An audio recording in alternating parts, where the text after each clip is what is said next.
Hello friends, welcome to our channel. Today we're going to take a look at another horrible case with you. The case of Kate Waring. Kate Waring was born in Charleston, South Carolina, into a loving family with two siblings and parents who worked hard to provide the best possible life for their children. From a young age, Kate demonstrated a deep love for animals, which led her to volunteer at various animal shelters during her teenage years. Apart from her compassion for animals, Kate was also an accomplished dancer with a wide circle of friends and a radiant personality. To all appearances, Kate grew up in a supportive and nurturing environment, and in many ways, this was true. However, Kate's life took a dramatic turn just before she went off to college. In a private conversation with her parents, Kate revealed that she had been abused by someone close to the family when she was younger. Although she chose not to disclose the identity of the perpetrator, her revelation sent shockwaves through her family. Her parents were unaware of the trauma Kate had been silently enduring for years, leaving them reeling from the news. After sharing her dark secret, Kate's parents did everything in their power to support her, but the trauma's consequences only seemed to intensify over time. Initially, Kate struggled with addiction, first with alcohol and later with illegal substances. Her parents suggested therapy, which she reluctantly agreed to. They also encouraged her to move back home, hoping the family's presence would help her cope. Despite being an independent adult, Kate agreed to return home. At first, therapy seemed to be having a positive impact, but Kate struggled to break free from the past's heavy burden and live life to the fullest. The psychiatrist diagnosed her with depression, but everything changed when her father, always concerned and eager to help, suggested a trip to anywhere she desired. Kate was thrilled by the idea and soon set her heart on traveling beyond the Arctic Circle.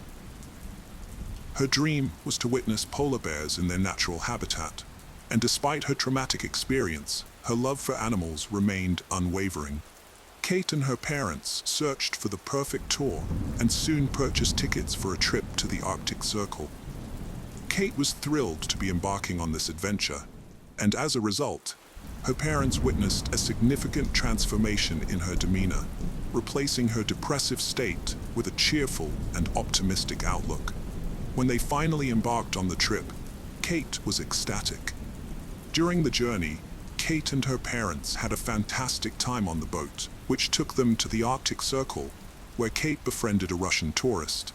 They remained in contact throughout the trip and continued exchanging letters afterward. Kate developed strong feelings for him, and eventually, after returning home, she decided to visit Russia. Upon arriving, they reunited, and she even contemplated staying longer in the country, but due to visa problems, Kate was forced to return home. Despite this setback, it seems that Kate had finally overcome her depression. Back home, she planned to resolve her visa issues and even started writing a book for her children. Her life was finally taking a turn for the better. On Saturday, June 12, 2009, Kate's life took a dramatic turn. Her family was away on a business trip, leaving her alone at home. Normally, Kate would call her father to reassure him that everything was okay, but this time, she failed to do so. Her concerned father tried calling her back, but there was no response. Given Kate's past struggles with alcohol and substance abuse, he asked someone to check on her at home. When the person arrived, Kate was nowhere to be found, but her bedroom light was still on, suggesting she might return soon. However, she didn't show up.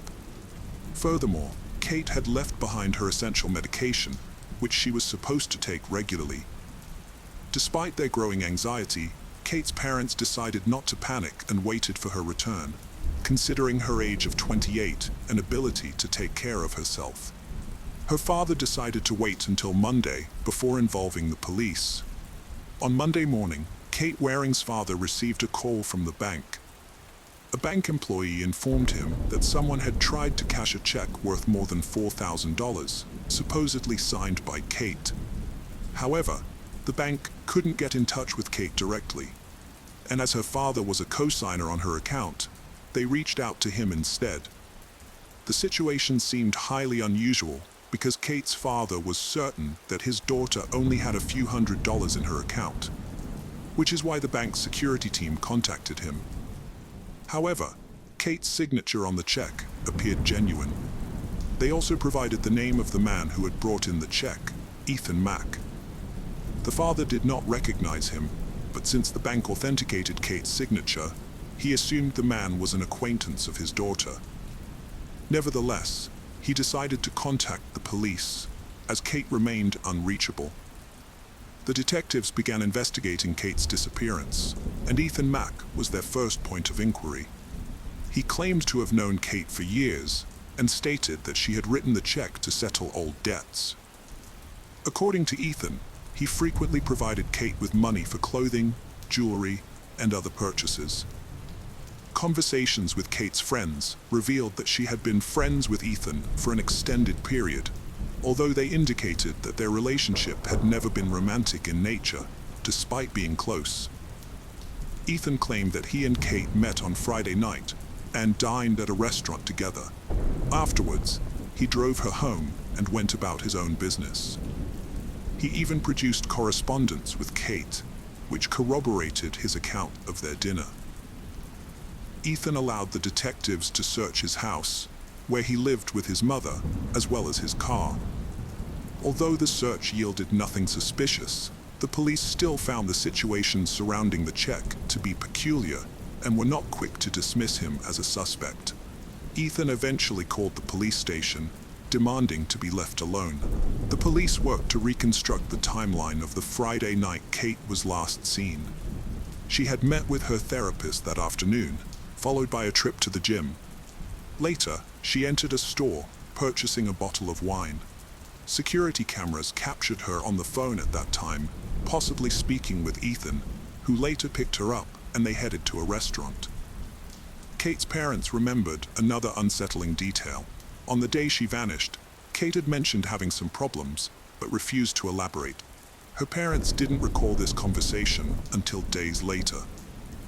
Unfortunately, this information didn't aid the search, as weeks passed and Kate remained missing.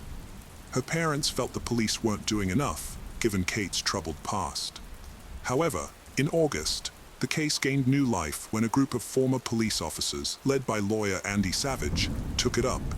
This group had been privately investigating unresolved cases, and Kate Waring's case had caught their attention.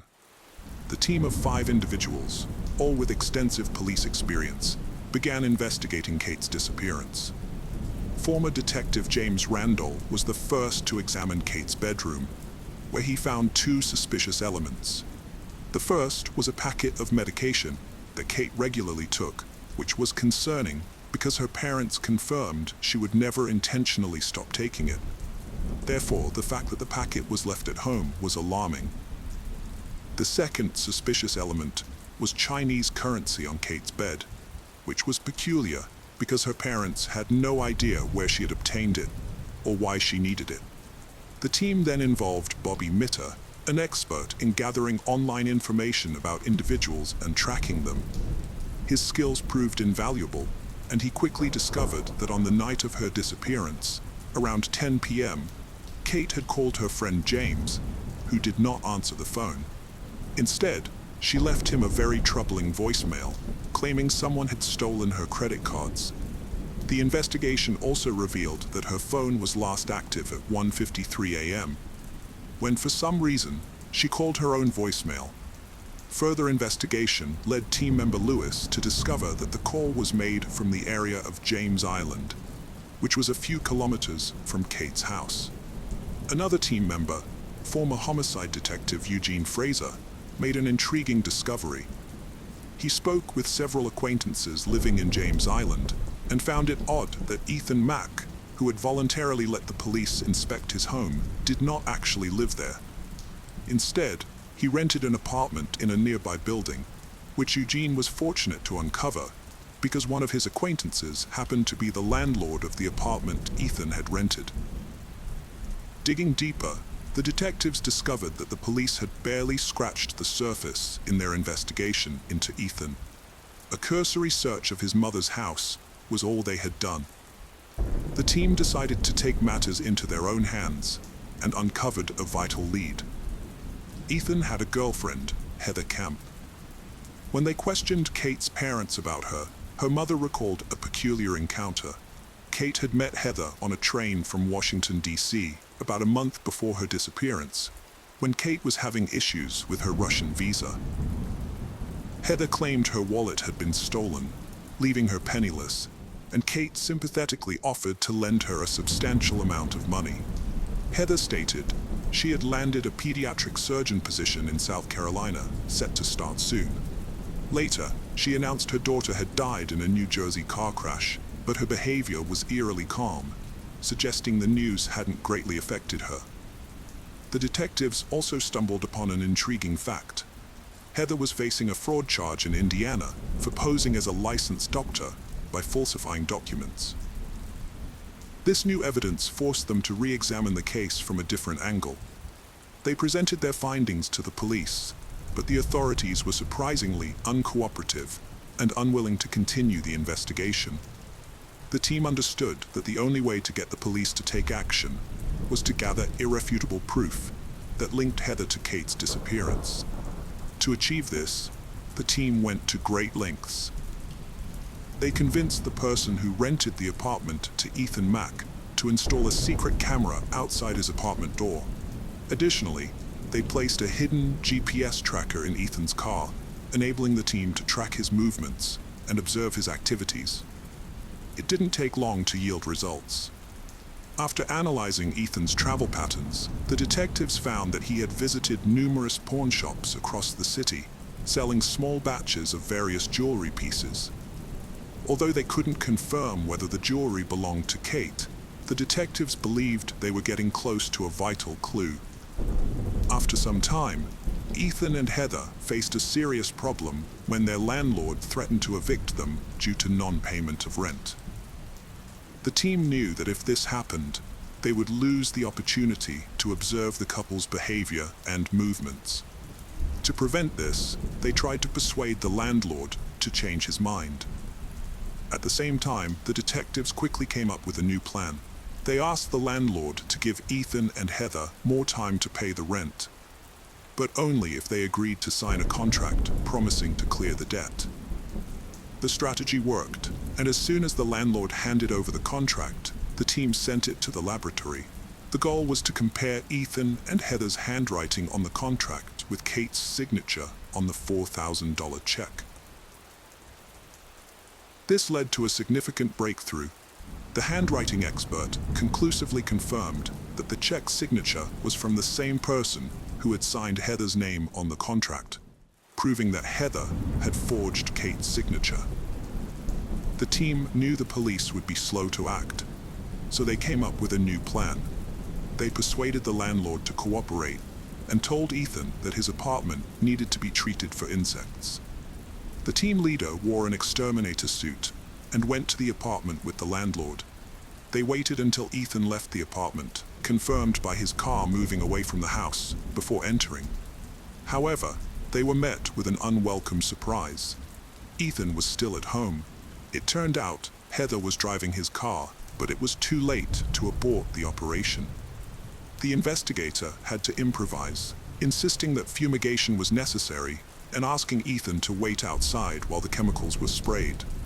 Ethan, none the wiser, agreed and left.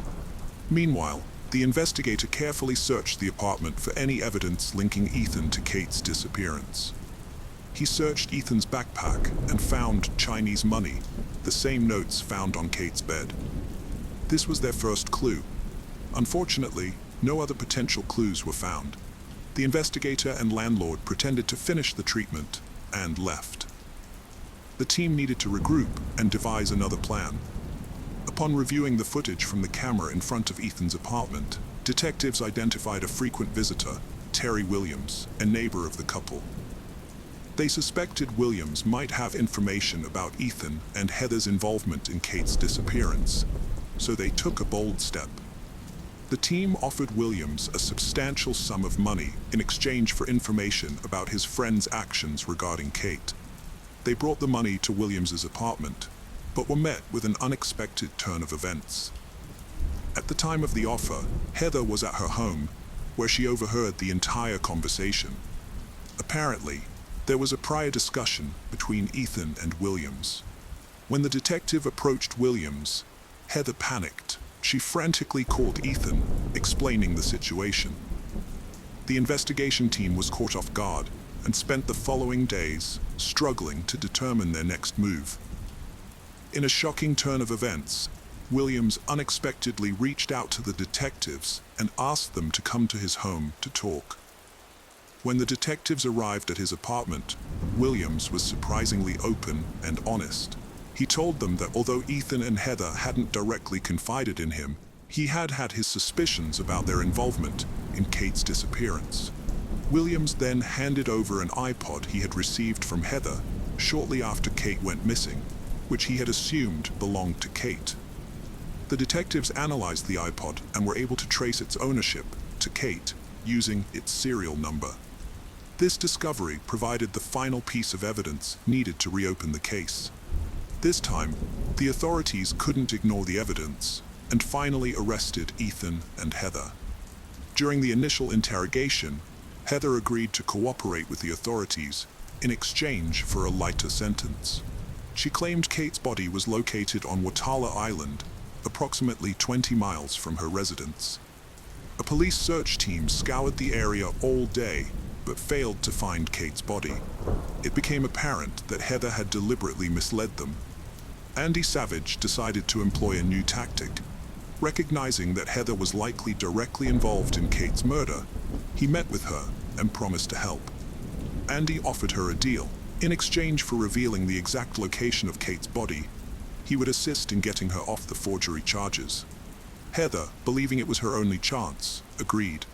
She provided a detailed description of the location, indicating that Kate's body was still on the outskirts of Watala Island.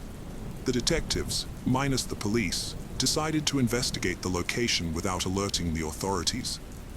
However, they faced disappointment and did not find Kate's body. The next day, they returned and made a discovery. They found the remains of the young woman.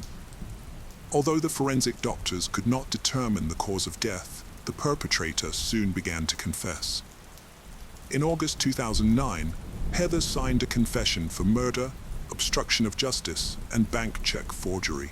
It was discovered that she had been committing fraud for years and had targeted Kate as her next victim during a trip from Washington.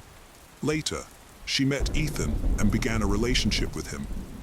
Ethan's trial began in October 2010, during which the prosecution presented Heather's testimony to reconstruct the events surrounding Kate's disappearance. According to Heather, on the day Kate vanished, Kate discovered that Heather had deceived her and stolen her credit cards. Kate threatened to inform her father, which would likely lead to police involvement. Heather confided in Ethan, who sided with her despite his long-standing friendship with Kate. The investigation revealed that Kate was not alone with Ethan that night. Heather was also present. It appears that the pair attempted to negotiate with Kate at the restaurant to prevent her from exposing the deception. Heather may have promised to return the stolen credit cards and money, which were at Ethan's apartment when the three arrived. The court questioned Heather's account and ultimately sentenced her to 39 years in prison. Ethan received a slightly lighter sentence of 25 years, largely due to Heather also being charged with fraud. The case of Gabriela Alcano. Gabriela Alcano was born on May 17, 2001, in Santiago, Chile, to Frederico Alcano and Carolina Donoso Campos. She was their only child and the first grandchild in a large, loving family. Her uncle Rodrigo became her godfather and was very close to her, just like her grandfather Carlos, who cherished her. Gabriela grew up in a middle-class family that valued education and provided her with a good upbringing, despite not being wealthy. When Gabriela was just 5 years old, her parents divorced, and she lived with her mother, who dedicated herself to raising her. Her father remarried and had 2 younger sons, but he continued to support Gabriela and her mother financially and remained involved in her life. Gabriela was a kind, friendly, and open child who was a bit shy and modest, but she made friends easily and got along with her peers. She had a lovely appearance that earned her admiration and delight from everyone around her. Gabriella excelled in school, loved music, dancing and drawing, and her parents encouraged her talents. She enjoyed spending time with her younger brothers at her father's house, which was nearby. And overall, her childhood was a happy and carefree time surrounded by loving family members. At 15, Gabriella fell in love for the first time with Fabian, a fellow student at her school who was only a year older. They started out as a happy couple, walking hand in hand, eating ice cream and stealing kisses. Fabian came from a good family, and his parents were well respected and wanted the best for him. However, Fabian himself was quiet and secretive, avoiding eye contact and preferring not to talk to others. This led many to assume he was shy, but it's likely he struggled with social anxiety. When Gabriella introduced Fabian to her father, he approved of her choice, seeing Fabian as calm, responsible, and rational. The father had a serious talk with Fabian, asking him to take care of Gabriella, and promising not to harm her or let others harm her. Fabian promised to do so. At first, their relationship was loving and calm, with Fabian genuinely trying to be attentive and caring. However, this peace didn't last. After a few months, Fabian's true nature emerged, and he became controlling and cruel. He tried to dictate every aspect of Gabriella's life, became jealous, and decided who she could and couldn't hang out with. He monitored her phone, demanding immediate responses to his calls and messages, and would throw tantrums if she didn't comply. For the first 6 months of their relationship, Gabriella downplayed her boyfriend Fabian's frequent outbursts of anger and jealousy, thinking they were temporary and that he would eventually go back to being the kind and caring person she fell in love with. She tried to accommodate all his demands, hoping that his behavior would improve. However, Fabian only became more aggressive and volatile over time.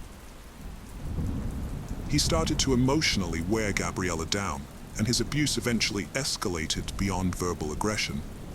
He would physically intimidate her, slapping her, pulling her hair, and grabbing her hands.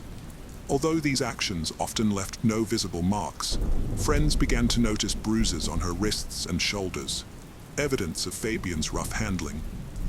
As Gabriella struggled to cope with the abuse, she became withdrawn and depressed. Her friends and family noticed the change in her, seeing the tears in her eyes and the sadness that had replaced her former smile. She started distancing herself from others, avoiding contact with people Fabian had forbidden her from speaking to. Gabriella repeatedly tried to have conversations with her boyfriend Fabian, but it was unsuccessful. She even broke up with him multiple times, only to be coerced back into the relationship by Fabian. This pattern of breakups, stalking, and threats continued for over a year. In 2017, Fabian got into trouble for physically attacking a classmate outside of school. He was accused of abuse and assault, and faced possible jail time. However, the case was settled out of court, and Fabian was expelled from school, forced to complete his education through homeschooling. After this event, Gabriella finally decided to end the toxic relationship for good. However, Fabian refused to accept it. He apologized, made empty promises to change, and begged her to take him back. When Gabriella rejected him, Fabian resorted to stalking, blackmail, and threats in an attempt to control her and maintain their relationship. Fabian stalked Gabriella at her school and home, even attempting to break into her bedroom through the window. He bombarded her with dozens of calls, texts, voice messages, and social media messages, making constant threats and tearful apologies in an effort to control her. Despite his harassment, Gabriella remained firm in her decision to end the relationship. Fabian would occasionally vanish for weeks, giving Gabriella a glimmer of hope that he had finally moved on. However, he would inevitably reappear, terrorizing her and refusing to leave her be. He followed her everywhere, showing up unexpectedly and causing disturbing scenes. As a result, Gabriella became terrified of being alone, always ensuring she was accompanied by friends or family. She would go to her mother's workplace after school, and they would head home together. When she needed to travel, she would ask her father or uncle to escort her. This ordeal continued for months, leaving Gabriella drained and exhausted, though she tried not to show it. A series of tragic events began in early 2018 when the Alcano family was devastated by a terrible crime.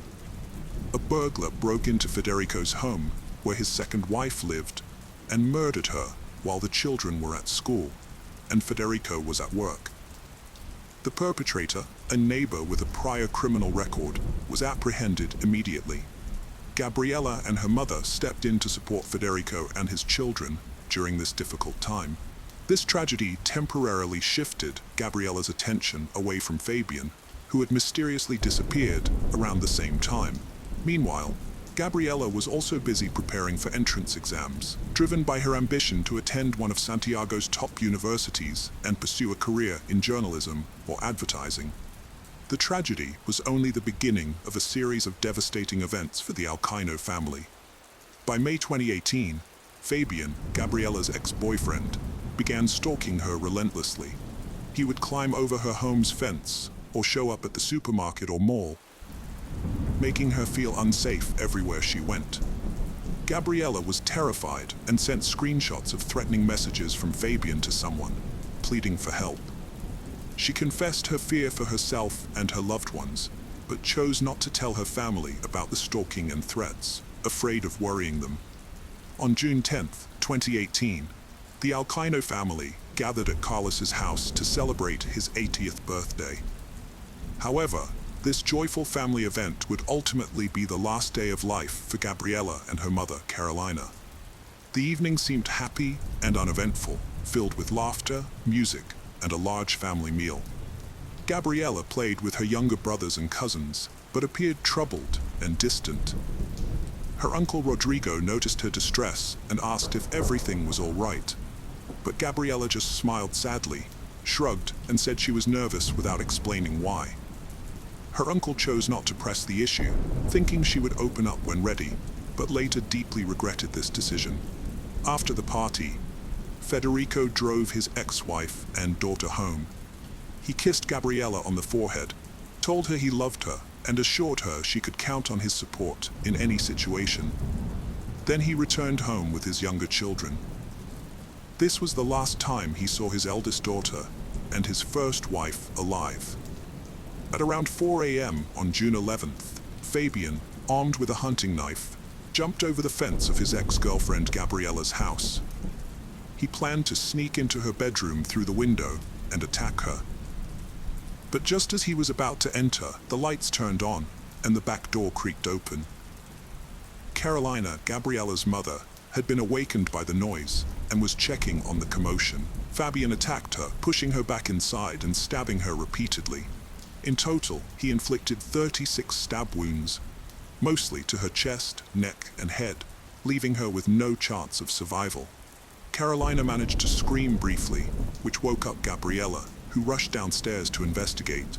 As she descended, she saw Fabian, covered in blood and enraged. He grabbed her and dragged her down. Gabriella desperately tried to call emergency services on her phone, but Fabian stopped her. He then stabbed her in the chest, piercing her heart, which proved to be a fatal blow. Fabian moved Gabriella's body to the kitchen, where Carolina's lifeless body lay. He attempted to erase his traces by wiping fingerprints and cleaning bloody footprints. He then washed himself and the murder weapon in the bathroom. Finally, he quietly left the house around 5:30 a.m. without being noticed by the neighbors. After Carolina failed to show up for work for 2 days and didn't answer her phone, her colleagues became worried. She was a responsible person and wouldn't just disappear without a reason. Her boss contacted Federico, her partner, to ask if he knew what was going on. Federico was shocked and tried calling Carolina, but her phone went unanswered. He also tried calling his daughter, Gabriella's phone, but it was turned off.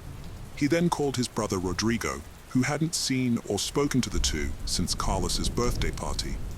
Federico rushed to Carolina's house, which looked empty, but the car was still in the garage. He walked around the house, knocking on doors and peeking through windows, but he didn't want to go inside, even though he had a spare key. Instead, he called the police and asked them to check the house. When the police arrived, they wondered why Federico hadn't used his spare key to enter the house. Federico admitted he was afraid of what he might find inside. At 11 a.m., he finally opened the door and went in with the officers. That's when they discovered the bodies of Carolina and Gabriella on the kitchen floor. They had been dead for over a day. Federico was overwhelmed with grief and desperately called for an ambulance, pleading with someone to save his loved ones. However, the officers had to calm him down, and his agitated behavior raised suspicions. As a result, he was taken outside to a police car for further questioning. When Federico tried to leave the car and found the door locked, he demanded to know why. It was then that he realized he was being treated as the prime suspect in a double murder investigation. Rodrigo soon arrived at the scene and was shocked to find that his brother was being held by the police. He was devastated by the news of his niece's death and couldn't understand why there was no ambulance or any medical assistance being provided. Both Federico and Rodrigo were taken in for questioning, and their alibis were thoroughly investigated. Fortunately, they were eventually cleared of any wrongdoing, as it was established that they were with their family at the time of the crime. Further investigation revealed that Gabriella had been stalked by her ex-boyfriend, with friends providing evidence of threatening messages and voice recordings. Federico remembered the obsessed suitor his daughter had tried to break up with, but he never thought the seemingly harmless boy she had introduced to him was capable of such a horrific crime. The police investigation into Fabian Cesar, the young man, revealed that he had gotten rid of the murder weapon and thrown away clothes with bloodstains. Despite this, his shoes still had tiny blood drops on them, and the pattern on the soles matched prints found at the crime scene. Furthermore, 4 of Gabriella's classmates came forward to say they had heard Fabian threaten Gabriella, stating he would rather kill her than let her go. As the evidence and witness statements mounted, Fabian was forced to admit to the crime. However, he tried to present himself as a lovesick individual who had not meant to harm Gabriella, but rather just wanted to talk to her. He claimed that things got out of control, and he ended up dealing with her mother, who unfortunately became an unwanted witness. After completing the autopsies and necessary tests, the authorities returned the bodies of the victims to their families for burial. At the funeral, hundreds of people gathered to pay their respects to the deceased and offer condolences to their loved ones. Gabriella was buried in the white dress she had always wanted to wear, and Carolina's casket was closed due to the severe mutilation of her face. Fabian's family hired an experienced lawyer who built a strong defense, promising a reduced sentence during the preliminary hearings. The lawyer highlighted Fabian's young age and clean criminal record, arguing that the dispute with his classmate had been resolved out of court. However, the victim's family demanded that Fabian be charged with femicide. The prosecution rejected this charge, as according to Chilean law, femicide only applies when the perpetrator and victim are spouses or live together, which was not the case for the 2 teenagers. Fabian's lawyer claimed that he had acted impulsively and under distress, which could lead to a potential 15-year sentence for double homicide and assault. The Allen family, understandably, wanted the harshest punishment for him. Following the initial court hearings, the judge gave both the prosecution and defense 6 months to gather evidence. Fabian's lawyer requested that he be released pending trial, but the judge denied this request, keeping Fabian in custody. Gabriella's father was furious, having lost 3 women close to him to violent deaths. The lawyer tried to blame the victims, and the authorities seemed willing to accept this. In response, Gabriella's father and uncle, along with women's rights organizations, developed a proposal for Gabriella's law. This law would expand the definition of femicide to include cases where the victims were in romantic relationships with their killers, even if they weren't married or living together. The proposed bill faced opposition because it would mean that perpetrators already in prison for similar crimes could face new charges and lose their eligibility for early release. However, feminist organizations across the country supported the Alim family, staging marches and demonstrations in favor of Gabriella's law. In August 2019, Chile's government introduced amendments to its femicide law, over a year after the devastating murders. These amendments, known as Gabriella's law, included 15 key changes that were later approved by Congress. Under this new law, femicide is defined as any violent act, injury, or murder committed against a woman due to gender-based hatred, regardless of her relationship with the perpetrator. The law also considers additional circumstances, such as the victim being a minor or having health issues, to be aggravating factors. In April 2022, Fabian Ceres went on trial for attacking his ex-girlfriend and her mother 4 years prior. Thanks to Gabriella's law, the defense had no grounds to challenge the charges. Fabian was subsequently convicted of femicide under aggravating circumstances, as one of the victims was a minor, and also of double homicide and assault. On April 20th, Fabian received a life sentence with no possibility of parole. The case of Nathan Pete. Nathan Pete was born on February 12, 1982, in Tamuning, a village on the island of Guam in the Pacific Ocean. Nathan was part of a big, loving family with 3 brothers, Matthew, Anthony, and Eric, and a sister named Carmela. His family was close-knit, with all the children being helpful and supportive of their parents. Nathan was an exemplary child who rarely got into trouble, demonstrating care and kindness at home and being diligent in his studies at school. His sociable nature made him easy to get along with, and he had many friends. Nathan grew up near the ocean and developed a passion for swimming and surfing from a young age. He spent most of his free time at the beach, soaking up the sun and enjoying life. It was during his time at South High School that he met his future wife, Michelle and Aunt Chuck. They were immediately drawn to each other and began spending all their time together, studying, preparing for classes, and helping with household chores. As they grew closer, their friendship blossomed into romance. Tragedy struck Michelle's family when she was 16, as her mother passed away. Michelle took on a maternal role, caring for her younger sister Melissa and managing the household. Nathan was supportive and helpful throughout this difficult time, assisting with childcare and other responsibilities. After graduating in 2000, Nathan proposed to Michelle, and she happily accepted. Due to financial constraints, they decided to forego a traditional wedding and instead moved in together with the blessing of their parents to start building a life together. Nathan got a job as a receptionist at a local hotel, earning a decent income. Like many young people, he and his partner Michelle were ambitious and had big plans for their future. They wanted their own home and independence. When their son Dion was born, Nathan's income was no longer enough to cover their expenses. To provide a better life for his family, Nathan decided to join the Air Force. After completing his training, Nathan was assigned to Elmendorf Air Base in Anchorage, Alaska. Although Michelle was left to care for their baby alone, the family's financial situation improved. Eventually, they were able to build their own home, where their second child, a daughter named Niara, was born. Nathan's military career took off, and he was able to provide for his family's needs. 6 years after getting engaged, Nathan and Michelle finally had a big wedding, achieving their long-held dreams. In 2006, Nathan was transferred to the Davis-Monthan military base in Arizona, where he was promoted to lead a team responsible for loading weapons onto a 10 Thunderbolt attack aircraft. He also received training in logistics and material management. Nathan was dedicated to his job and performed it with the best intentions, truly serving his country.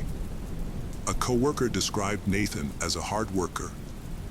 In 2007, Nathan and his family relocated to Nellis Air Base near Las Vegas, Nevada. There, he took on a new role as a junior officer in charge of the supply section for combat aircraft maintenance. As Nathan's career grew, so did his family. He and his wife, Michelle, had 2 more sons, Drawn and David. Because Michelle fell in love with Las Vegas, and Nathan wanted to make her happy, so he chose a house in Las Vegas that's spacious and bright, house perfect for their large family. Initially, Michelle was overjoyed with the surprise, but as time passed, their expenses began to exceed Nathan's earnings, causing their financial happiness to dwindle. Financial struggles strained Nathan and Michelle's relationship. To improve their situation, Nathan enlisted in the military, despite the U.S. being at war with Iraq. His 6-month deployment led to significant financial improvements, bringing him a sense of satisfaction. After a brief rest, Pete returned to Iraq, leaving Michelle to care for their 4 children. The weight of this responsibility, combined with Nathan's prolonged absences, took a toll on Michelle's mental health. She became anxious about being alone and struggled to cope with a reduced standard of living. To alleviate her worries, Michelle started working at a corporate credit card telemarketing firm and attended an aesthetics school to develop her skills. However, when Nathan left for Iraq again, Michelle felt isolated and disenchanted. Her relationship with Nathan was strained, and she turned to a colleague, Michael Rudolph Rodriguez, a charismatic but untrustworthy individual with a questionable past. By the end of 2009, Nathan returned home, and it seemed that the time apart had affected his family relationships. Michelle had been leading a double life, and her intentions were not entirely pure. She had developed feelings for someone else, but she didn't want to lose her husband. To keep him, she tried to please him in every way, changing her appearance and behavior. Nathan was fascinated by the changes in Michelle, but he didn't suspect that something was amiss. He was happy to be back with his family and decided to stay for a while.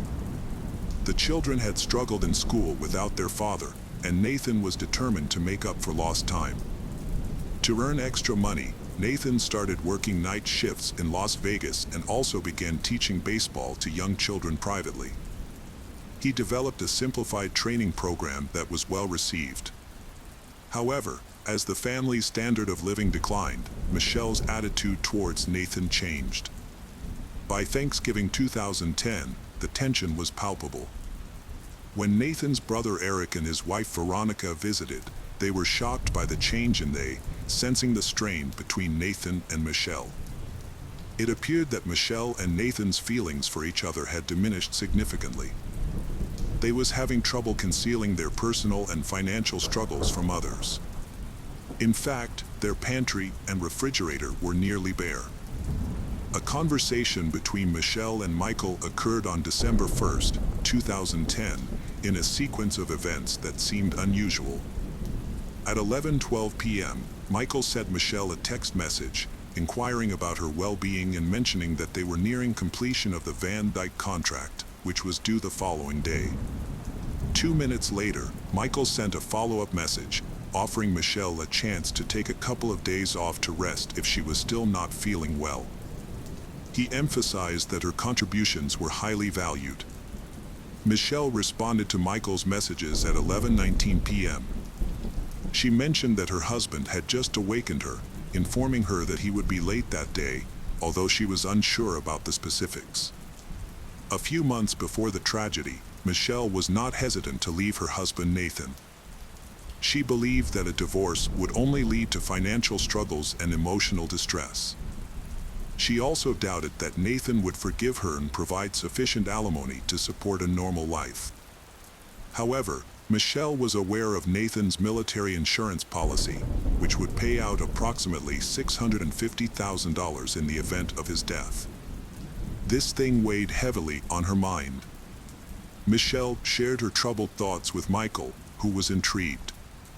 They hatched a sinister plan to kill Nathan, with Michael invited Corey, a friend with a history of theft and fraud, for a $20,000 reward. Corey's girlfriend Jessica and her friend Shannon joined in, with Shannon promised a 5% profit. The original plan was to kill Nathan in a parking lot. Jessica bought supplies, including gloves and cologne. Shannon provided an alibi for Michael.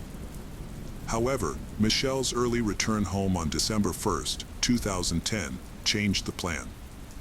She usually arrived home around 10:40 p.m., but came home early and spent the evening with Nathan, unaware of the tragic events that would soon unfold. Nathan was running late for work, so he rushed downstairs just as Michelle was communicating with Michael. To avoid arousing suspicion, Michelle used coded messages.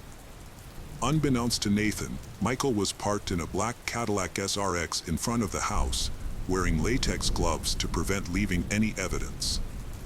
Michael realized that Nathan's military training made him a formidable opponent, so he decided to take him by surprise. Approaching Nathan from behind, Michael shot him 5 times in the back. He quickly escaped in his car and drove away.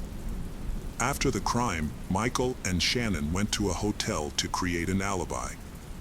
Meanwhile, Jessica thoroughly cleaned their apartment to remove any incriminating evidence. The perpetrators then disposed of their clothes by burning them in a fireplace. Later, police officers arrived at the scene and were shocked by what they found. In a neighborhood considered one of the safest, Detective Todd Williams began investigating the crime scene. He found the garage door unlocked, with a strong smell of iron inside. Blood was splattered on the walls, car, and floor. Nathan's uniform, keys, and wallet were still intact, with no valuables missing. Given the lack of missing valuables, the police ruled out robbery as a motive for the murder. Detective Laurie Anderson spoke with Michelle, the victim's wife, after examining the scene. Michelle mentioned the family's financial struggles, sparking ideas for the police. They wondered if Nathan was hiding something, such as a gambling addiction or affair, which could have motivated the attack. The evidence suggested Nathan was deliberately targeted. The police examined the victim's cell phone and found only pictures of his wife and children, which led them to believe that Pete was a decent man. The investigation continued, and the next step was to canvass the neighborhood. As some neighbors reported seeing a car parked near the pet house, driven by a man wearing a brown sweatshirt, which quickly drove away after shots were fired. This gave detectives their first lead.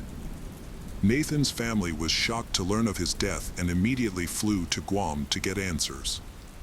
His mother, Carmelita Pett, was devastated and cried the whole way. When they arrived at the victim's home, Michelle, Nathan's wife, threw herself into her mother-in-law's arms and then lost consciousness.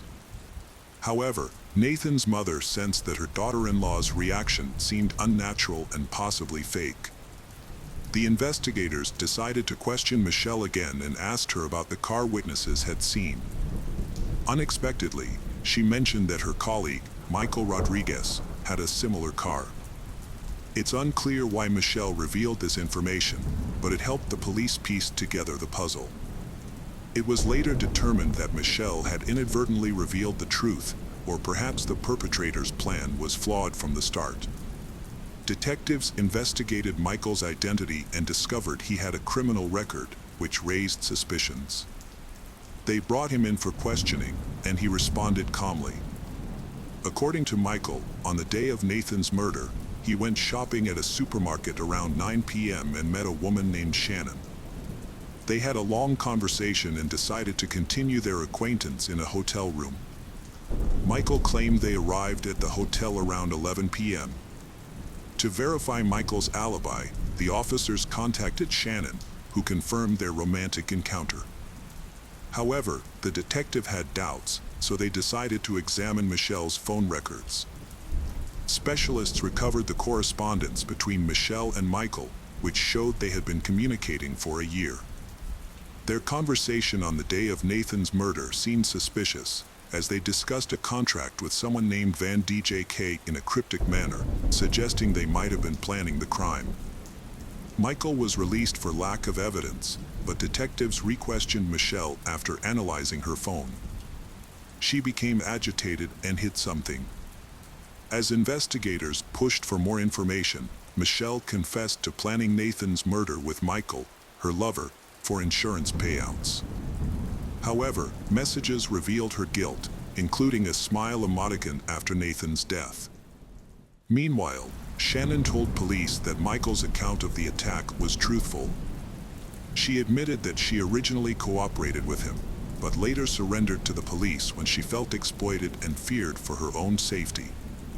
Hotel security footage supports her claim, revealing that Michael and Shannon arrived at the hotel at 11:40 p.m., which disputes Michael's initial statement that they arrived at 11 p.m. Detectives discovered Corey's involvement in the case after a key witness came forward. Although Corey had consistently denied any involvement, Jessica eventually revealed her role in the sinister plan. Michael Rodriguez, Corey Hawkins, Jessica Austin, and Michelle were arrested on December 8, 2010, and held without bail. Due to concerns about her mental health, Michelle was placed under surveillance to prevent a potential suicide attempt. In Clark County District Court on January 4, 2011, the four defendants were formally charged with conspiracy to commit murder and robbery with a firearm, as well as murder with a firearm. Michael and Corey faced additional charges of firearm possession. On September 21, 2015, Michael Rudolph Rodriguez was the first to go on trial for the murder of Nathan. To avoid the death penalty, he pleaded guilty. 1 week later, on September 29, 2015, Michael was sentenced to life in prison without possibility of parole. His appeal was later denied.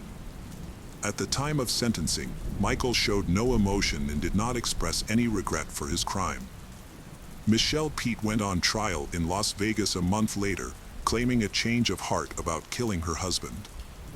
She tearfully apologized to the victim's parents in court, saying she loved her husband and children and made a terrible mistake, before she fainting. The prosecutor argued that Michelle did not attempt to thwart the conspiracy, despite her claims to the contrary. The evidence presented in court supported this assertion. It was difficult for many to understand how a mother of four could become involved in such a heinous crime. The judge ultimately sided with the prosecution, concluding that Michelle was more involved in the crime than she had admitted. Michelle eventually pleaded guilty to conspiracy to commit murder and first-degree murder with a firearm, which allowed her to avoid the death penalty. The Pete family also requested that the court not impose the death penalty on Michelle. Corey Alexis Hawkins also accepted a plea bargain to avoid the death penalty. He was sentenced to life in prison without the possibility of parole. Jessica Austin also took a plea deal with prosecutors and was charged with conspiracy to commit murder. At her final sentencing in March 2016, Michelle again cited her unstable emotional state as a factor in her decision to commit the crime. The Pete family children will likely suffer lifelong trauma, making it hard to form strong bonds. The pain will haunt them, but justice has been served with the four responsible individuals facing consequences. The case of Ana Rosa Barrera. Ana Rosa Barrera, a 40-year-old woman. She lived in a commune in the Santa Maria department, near Córdoba City, in the province of Córdoba, Argentina.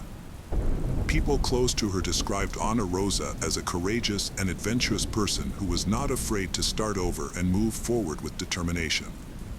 Reports indicate that Ana Rosa lived in a tent for 4 years, although the reasons for this are unclear. She worked at the Secretariat for Children, Adolescents, and Families in Córdoba, a job she truly enjoyed. Additionally, she and her partner, Marcelo Favio Ferretto, ran an upholstery workshop together. They met when Ana Rosa started working for Marcelo's business. By 2017, Ana Rosa and Marcelo had been in a 10-year relationship. They shared a common interest in Reiki, a practice that involves using the palms to promote physical, mental, and spiritual well-being. Despite this common point, they still have problems in the relationship. Ana Rosa and Marcelo each have 4 children from previous relationships. As for Ana Rosa's family, her parents, brothers, and sisters reside in Córdoba. About Marcelo, he was a wallpaper maker with a workshop near their home. People close to they described Marcelo as a jealous and controlling person, which annoyed Ana Rosa. On Sunday, May 28th, they visited relatives in Villa Lend, but the trip was marred by a heated argument sparked by Marcelo checking Ana Rosa's phone. The argument continued at their home, with neighbors hearing them shout and insult each other until the early hours of Monday morning. Later that day, Marcelo reported Ana Rosa missing to the police, although the exact timing of the report is disputed in media accounts. Most reports agree that Marcelo filed the report at the 18th police station on Tuesday, May 30th. According to Marcelo, claimed to have woken up at 6 a.m. on Monday to find Ana Rosa already gone, which he thought was unusual since she typically got up early to feed their dogs before leaving the house. He repeated this account to both the police and the media. Marcelo said he last saw Ana Rosa on Sunday night and then Monday night before going to bed. According to some sources, Marcelo realized something was wrong when Ana Rosa's colleagues called him, wondering about her absence. They knew she would never miss work without a good reason. Marcelo recounted the events leading up to her disappearance, saying that on Monday, he came across Ana Rosa's white Chevrolet while running an errand at the local pharmacy. Not long after, police discovered an abandoned car on Rainier Avenue outside a beauty salon in the Santa Isabel neighborhood. The location is about halfway between their home and Ana Rosa's workplace. Inside the car were her belongings and keys, but her cell phone was nowhere to be found. According to Marcelo, he tried to contact her, their friends, and their children also left messages, but no one received a response. The last message Ana Rosa sent via WhatsApp was at 10:40 p.m. Sunday, May 28th. Ana Rosa's relatives all said that the circumstances surrounding Ana Rosa's disappearance are unclear. Marcelo has maintained regular contact with police since filing the report and has also attempted to locate Ana Rosa through social media and news outlets. In an interview with reporters, Marcelo shared Ana Rosa's plans on the day she went missing, which included an early morning swim at a gym and a scheduled appointment with a doctor. Marcelo emphasized that his primary concern is Ana Rosa's safe return home. Prosecutor Legendro Peralta Tanilo of Alta Gracia assumed control of the case, and the investigation commenced. Multiple theories were initially proposed, including the possibility of Ana Rosa being a victim of kidnapping, robbery, or revenge. The option of her leaving voluntarily was also considered. As part of the investigation, Marcelo testified for over 14 hours on Wednesday, May 31st. However, his statements became increasingly inconsistent, raising suspicions among investigators. Marcelo's claims raised suspicions among detectives due to inconsistencies and shifting demeanor. Initially, he was confident and gave frequent interviews, but later emphasized his innocence, providing unsolicited details and justifying himself by discussing his relationship with Ana Rosa. As time passed, Ana Rosa's loved ones became increasingly desperate due to the lack of progress in the search. Meanwhile, the investigative authorities persisted in their efforts to solve the case. The prosecutor leading the investigation was convinced that Marcelo was withholding information and urged the investigators to scrutinize him more thoroughly. On Friday, June 2nd, during another meeting with police officers, Marcelo's demeanor shifted. He became more composed. However, when detectives showed him data from cell phone towers that contradicted his alibi, Marcelo became dismayed and ultimately revealed the truth. He admitted to killing Ana Rosa, running her over, and then dismembering her body to get rid of the evidence. After confessing to the brutal crime, Marcelo revealed the location of the dismembered body of Ana Rosa. Following the Marcelo confession, the police, aided by a canine unit, found Ana Rosa's remains at approximately 2:30 p.m. in a hole dug by Marcelo on a dirt road in the countryside, near a factory. The location was familiar to Marcelo, as he frequently visited the area for work-related purposes. It became clear that Marcelo's previous statements were false, except for his mention of a quarrel that occurred early Monday morning. According to the reconstructed events, Marcelo and Ana Rosa had been arguing the entire weekend before she went missing. Marcelo's intense jealousy sparked the violence. In the heat of an argument, Marcelo used a sledgehammer to hit Ana Rosa multiple times until she died. He then tried to put her body in the car but failed. Instead, he used a knife to dismember her body. He placed Ana Rosa's remains in the car and began moving to her burial site. After pleading guilty, authorities conducted a search of the defendant in Ana Rosa's home on Friday, where they discovered various tools, including machetes and knives of various sizes. Marcelo was then arrested and facing charges of capital murder, a crime that could carry a sentence of life in prison. Prosecutor Peralta Atima explained that the defendant's statement, in which he took responsibility for the crime, was not considered a formal confession. Instead, the record shows that he admitted to the crime during an interview as a witness. A formal statement will be made in the coming days, once sufficient evidence is gathered to support the charges. This evidence will include the final autopsy report, forensic analysis of vehicles and items found during searches, and the results of luminal tests. Marcelo's lawyer, Jose Luis Saca, stated that the police statement had no legal weight and could not as evidence. Furthermore, the defense announced that the defendant would not testify. Over the weekend, investigations continued, and on June 5th, the preliminary autopsy report was released. The report concluded that Ana Rosa's cause of death was severe head trauma. On June 9th, it was discovered that luminol tests had been conducted at the home where Ana Rosa and Marcelo lived. The tests showed a large amount of blood had been cleaned up.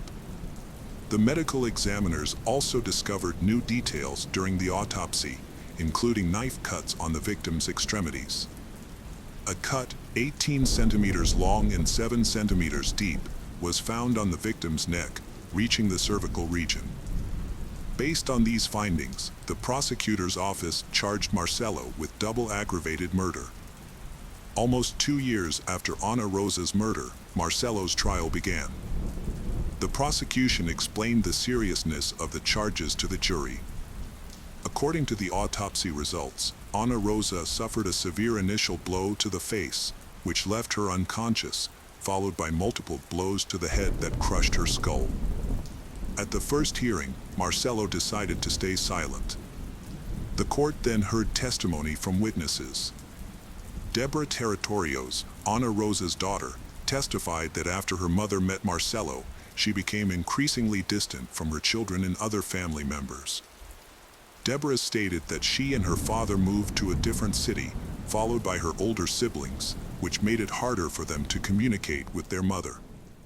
However, when Deborah spent time alone with her mother, Ana Rosa was loving and caring. But whenever Marcelo was around, her mother would pull away. Deborah even had to leave her mother's house quickly on occasion because Marcelo was expected to arrive soon. Ana Rosa's cousin, Roberto Enrique Reina, also testified.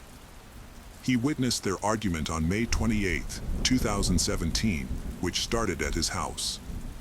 According to Roberto, the argument began when Marcelo saw a message on Ana Rosa's phone. The prosecutor's indictment highlights Marcelo's control over Ana Rosa, including a power imbalance in their relationship and objectifying her in front of others. Fernando, a co-worker and friend of the victim, Ana Rosa, explained that after she started dating Marcelo, she initially grew distant from everyone, but then she tried to reconnect. System. Fernando added that Marcelo seemed to imitate Ana Rosa's actions, even taking Reiki classes shortly after learning she was also taking. According to the indictment, Ana Rosa told a friend that after starting energy harmonization therapy, she felt better and was able to improve her relationships with family members. She also planned to visit her son in Bolivia. However, as Ana Rosa's life improved, Marcelo became increasingly aggressive. Fernando reported that Marcelo once lashed out when Ana Rosa said women with positive attitudes could achieve their goals, he calling women idiots who would end up dying in a ditch. On the second day of the hearing, Claudio Bustamante, the police officer who took Marcelo's statement, testified.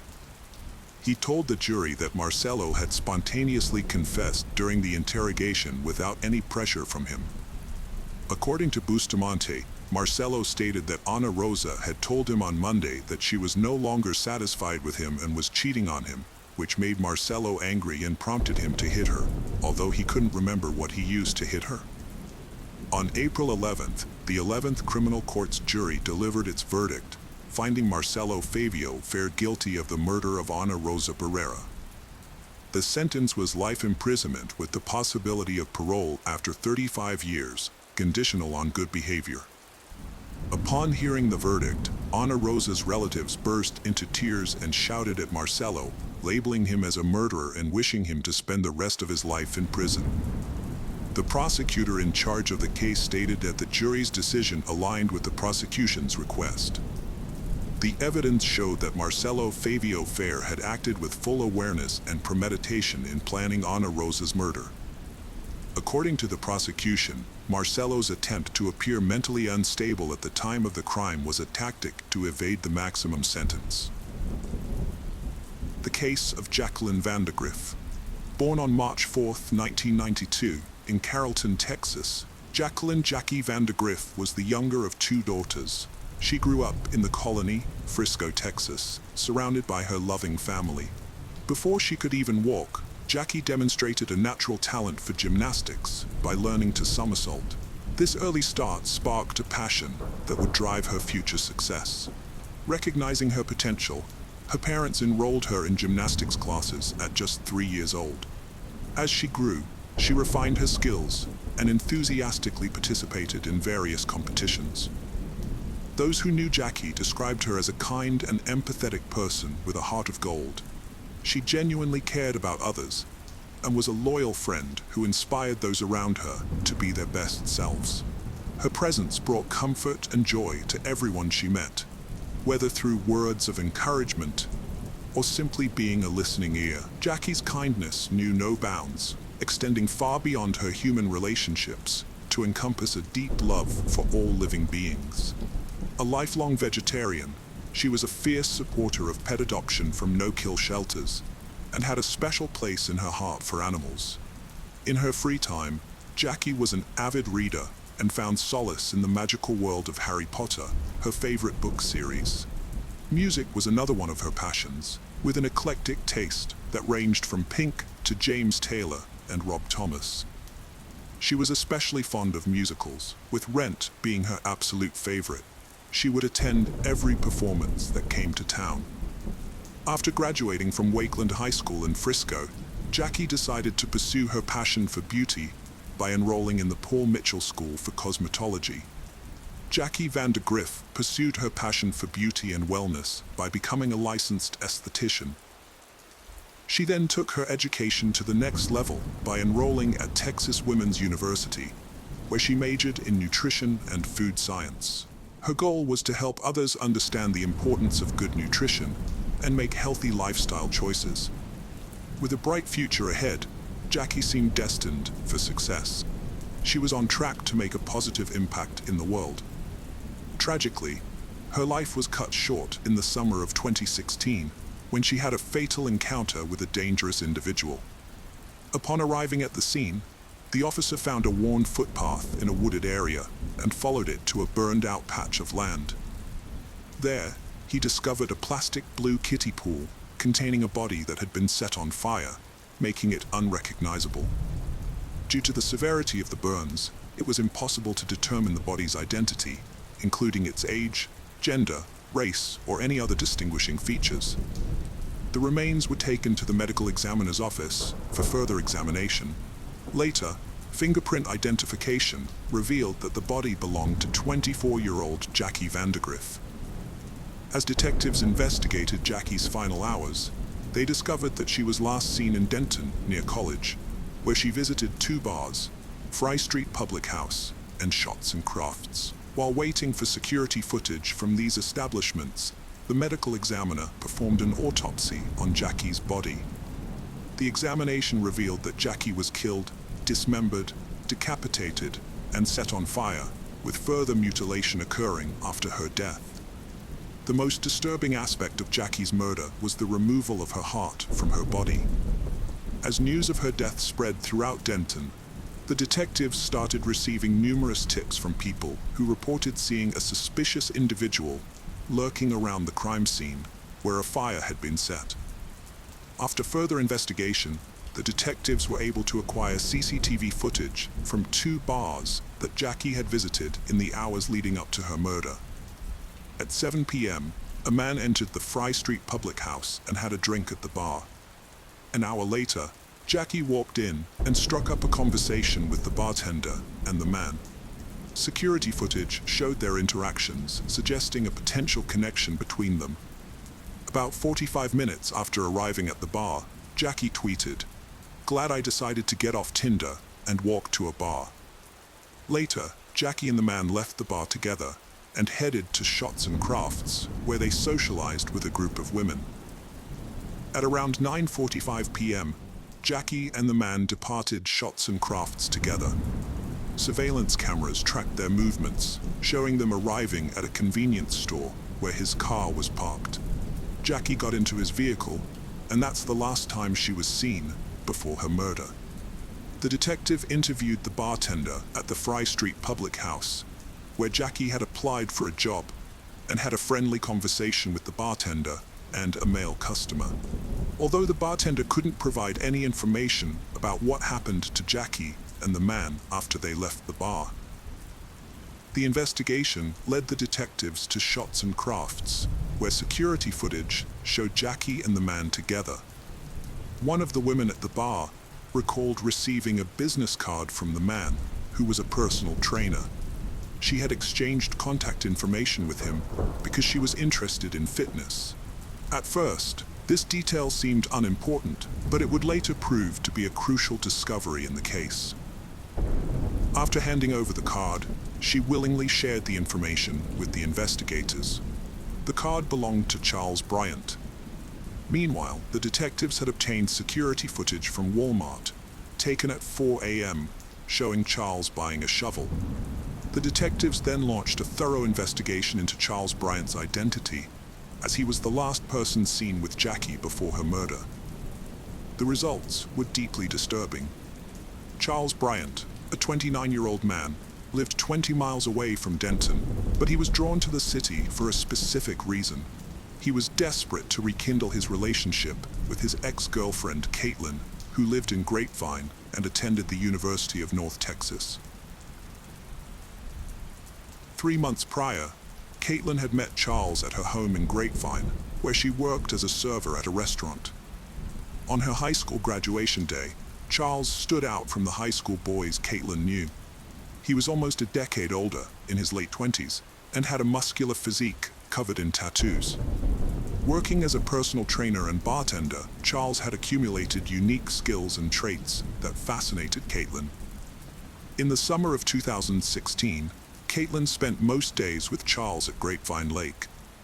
As they spent more time together, their attraction grew, and Caitlin was drawn to Charles's mysterious personality. However, not everyone was pleased with their relationship. Caitlin's mother noticed the significant age difference between them as they grew closer. Caitlin's mother asked to see a photo of Charles, wanting to understand her daughter's relationship better. Although initially open-minded, she felt uneasy when she saw his piercing eyes, sensing something evil. Growing increasingly worried about Caitlin's well-being, her mother voiced her concerns, advising her to reevaluate her relationship with Charles. Caitlin ignored her mother's warnings, brushing them off as typical parental worries. She was blind to the danger signs beneath the surface of her innocent-sounding romance. Unbeknownst to her, her harmless feelings were about to escalate into a terrifying experience. At first, Caitlin was thrilled with her new relationship with her older boyfriend, but as time went on, she began to have doubts and wondered if her mother had been right all along. Charles seemed overly self-absorbed and controlling, and Caitlin couldn't shake the feeling that he had an inflated sense of self-importance. Charles frequently made Caitlin feel inadequate, by telling her she'd never find someone as good as him. As she prepared to leave for college in mid-August 2016, she realized she couldn't ignore the red flags in their relationship any longer and decided to break up with him. The next day, Charles appeared at Caitlin's home, begging her to take him back and promising to change. She initially gave in, but soon realized her mistake. Within a week, Caitlin had moved to Denton for college and ended the relationship once and for all. However, Charles refused to accept the breakup. On August 24th, police stopped him on the University of North Texas campus due to his suspicious driving. Although they initially suspected he was driving under the influence, his blood alcohol level was within the legal limit. Instead, they found he had several outstanding warrants, arrested him, and later released him after several hours. After their breakup, Charles showed up at Caitlin's dorm room at the University of North Texas, which he had somehow found. Caitlin called 911, and by the time the police arrived, Charles was gone. When the officer asked Caitlin what happened, she explained that she had ended their relationship because she was tired of how Charles treated her and spoke to her. Despite this, Charles refused to accept the breakup. The police issued a temporary no trespass order, banning Charles from the UNT campus. However, Charles was determined to find a way to reach Caitlin, even if it meant ignoring the restrictions. On August 31st, Charles found Caitlin on her first day at a new job. When Caitlin saw him, she told him to leave. Caitlin then scheduled a meeting with her manager to discuss the situation and ask that Charles be barred from entering the business. However, the manager told Caitlin that he couldn't grant her request. Caitlin was forced to quit her job because of an incident at her workplace. Charles was determined to confront her and would stop at nothing to exact his revenge and cause her more harm. This led to a cycle of fear and intimidation, putting Caitlin's life in danger. Caitlin's mother was worried about her safety and wanted her to come home, but Caitlin felt safe living in her dorm room on the University of Nebraska campus. However, on September 6th, Charles suddenly appeared at her dorm room, banging on the door and urging Caitlin to come out, claiming he had something for her. Fearing the worst, Caitlin hid in her friend's closet, too scared to emerge. Caitlin's deep-seated fears intensified as she imagined the worst-case scenarios that Charles might have planned for her. Fearing for her life, she made a quick decision and called the emergency services while hiding in a closet, speaking in a barely audible whisper, terrified that Charles might overhear her. Despite the dispatcher's efforts, Caitlin's voice was hardly audible due to her overwhelming fear. Meanwhile, the police arrived at the scene, but Charles had already escaped. However, he left behind a haunting reminder of his presence, a bouquet of flowers and a handwritten 2-page letter addressed to Caitlin. The letter contained unsettling messages that further fueled Caitlin's fear.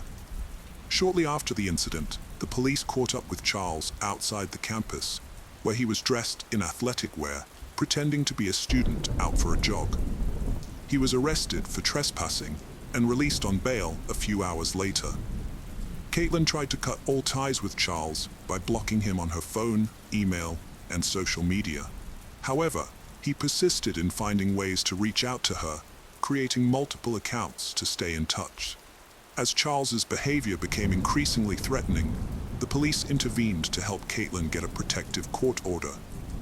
The very next day, she officially filed a petition for the order, which legally protected her from further harassment. After his first arrest, Charles continued to contact Caitlin despite a protective order against him. This led to his second arrest for stalking. He was arrested again just 2 weeks later for violating the protective order once more. While out on bail, Charles went to a location where Caitlin often hung out, where detectives suspected he met Jackie Vandergriff. Although there was no physical evidence linking Charles to Jackie's murder, detectives were concerned for Caitlin's safety due to the circumstantial evidence. Charles sent Caitlin several messages, including photos and texts, which led to his fourth arrest for violating the protective order. While in jail, Detectives questioned Charles about Jackie's murder, but he denied any involvement. A search of Charles's home turned up a large military-style knife, Jackie's school purse, and a kiddie pool that matched the one where her body was found. Detectives consulted an expert who specialized in dealing with prolific killers, who believed Charles was hiding something. The expert used a friendly and casual approach to try to gain Charles's trust and get him to talk about the crime. By suggesting possible scenarios and portraying Jackie as an instigator, the expert tried to get Charles to open up. During the 3-hour interrogation, Charles's story changed, and he eventually admitted to unintentionally killing Jackie during what he called kinky sex. Detectives believed the motive behind the murder was Charles's uncontrollable rage towards Caitlin, his ex-girlfriend. Charles claimed that Jackie asked him to choke her with a large zip tie he had in his car, but he insisted that her death was an accident, and neither of them had intentionally tightened the zip tie. After the interview, Charles Bryant was arrested and charged with Jackie Vandergrift's murder. Following his arrest, Charles's ex-girlfriend Caitlin went on social media and checked Jackie's Facebook page, only to discover that they were already friends. This discovery made Caitlin remember receiving a friend request from Jackie's Facebook page on the day Jackie's body was found, before Caitlin knew about the case. Caitlin became convinced that Charles, the prime suspect in Jackie's murder, must have used Jackie's phone to send her the friend request. Christy, who had met Charles on a dating app, was shocked to learn that he had been charged with murder. In her brief time with Charles, she noticed several red flags. He was quiet and reserved, but he became attached to her quickly. When she ended their relationship, Charles persisted, professing his love, despite never having kissed. Christy, who worked with abused children, recognized patterns in Charles's behavior that were similar to those she had seen in her young clients. She suspected that Charles might have been a victim of child abuse. One day, she gathered the courage to ask him directly. To her surprise, Charles admitted to having experienced childhood trauma. The police couldn't find any evidence to support Charles's claims of being abused. Despite this, Christy believed him because she thought he was a kind person and felt sorry for him. She kept in touch with him, but from a distance, and never thought he was capable of murder. Jackie's autopsy didn't provide many answers, such as how she died or where she was killed before her body was dismembered and set on fire. This lack of evidence made it difficult for the prosecution to build a strong murder case, as many key questions remained unanswered. Charles admitted to getting rid of Jackie's body after she died accidentally during rough sex. Although he confessed to disposing of her body, he denied killing her. The prosecution wanted Charles's ex-girlfriend, Caitlin, to testify about his history of stalking and violent behavior. They hoped to show a connection between his anger towards Caitlin and his eventual murder of Jackie, who bore a strong resemblance to Caitlin, as Charles himself acknowledged during questioning. Caitlin testified in court without a jury present, but when asked to identify Charles, she was hesitant and uncomfortable. She eventually pointed him out, commenting on his smirk. After testifying, Caitlin left the courtroom and broke down in tears, overcome with emotion. The judge later ruled that Caitlin would not be allowed to share details about her past relationship with Charles in front of the jury. A year and a half after Jackie's death, Charles went on trial for her murder in April 2018. However, Jackie's best friend couldn't bring herself to attend the trial, finding the thought of facing Charles in person too distressing. The case of Karen Buckley. Karen Buckley, a 24-year-old student, went missing after a night out with friends at a nightclub on April 11th. Born in 1991 in Cork, Ireland, Karen was the youngest child and only daughter of John and Marion Buckley. Growing up, Karen was known for her kind and caring nature, always willing to lend a helping hand. This trait greatly influenced her career choices. After graduating from St. Mary's Secondary School in Mallow, Karen pursued a degree in nursing at the University of Limerick. Her interest in occupational therapy eventually led her to Glasgow, where she enrolled in a master's program at Caledonian University. Karen arrived in Glasgow in January 2015 and moved into an apartment with 3 other female students who were also new to the area. On April 11, 2015, Karen and her flatmates went to a nightclub about 2 kilometers from their apartment. They arrived around 11:45 p.m. and had a great time. At about 1 a.m., Karen told her friend she was going to the restroom and would return soon. She took her purse and left her jacket on the table where the group was sitting. Her friends continued to enjoy themselves while Karen was away. After a while, they realized Karen had been gone longer than expected and should have returned by then. However, Karen was nowhere to be found. One of her friends searched the club for her but couldn't locate her.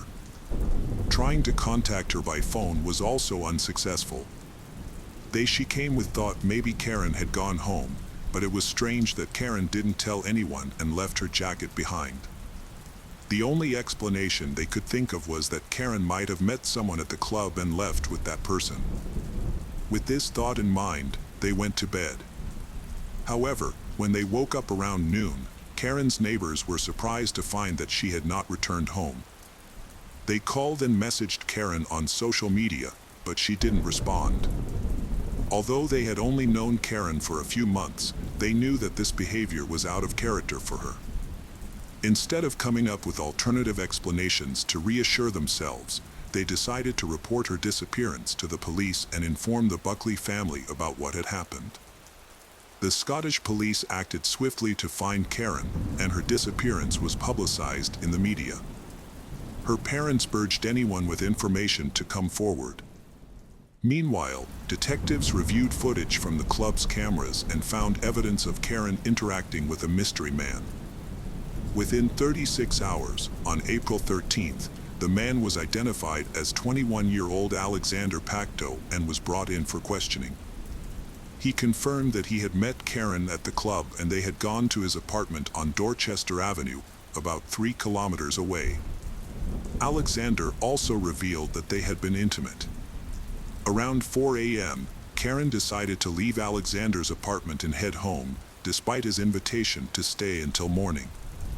Alexander mentioned that during their intimate encounter, Karen accidentally hit her head on the bed corner, resulting in an injury and leaving blood marks on the sheets. The police reacted ambivalently to this information. While Alexander seemed genuinely open, he also appeared to be anticipating and justifying potential evidence that might be discovered in his apartment. On April 13th, a man reported finding a woman's purse to the police. Upon further investigation, it was revealed that the purse was discovered in the park near Alexander's residence, and it belonged to Karen. The purse contained her phone and identification documents. This new evidence lent credibility to Alexander's account of events, suggesting that something might have happened to Karen after she left his apartment. The search for Karen persisted, with hundreds of police officers thoroughly searching parks, forests, bodies of water, and abandoned buildings for any potential clues that could aid in the investigation. At that point, Alexander Pacto was the primary suspect, being the last person to have seen Karen. However, investigators kept his identity confidential and did not disclose any information about him. 2 days after Karen went missing, police entering Alexander's apartment with a search warrant, police were immediately struck by the strong smell of bleach. They also observed that the mattress on the bed was the wrong size.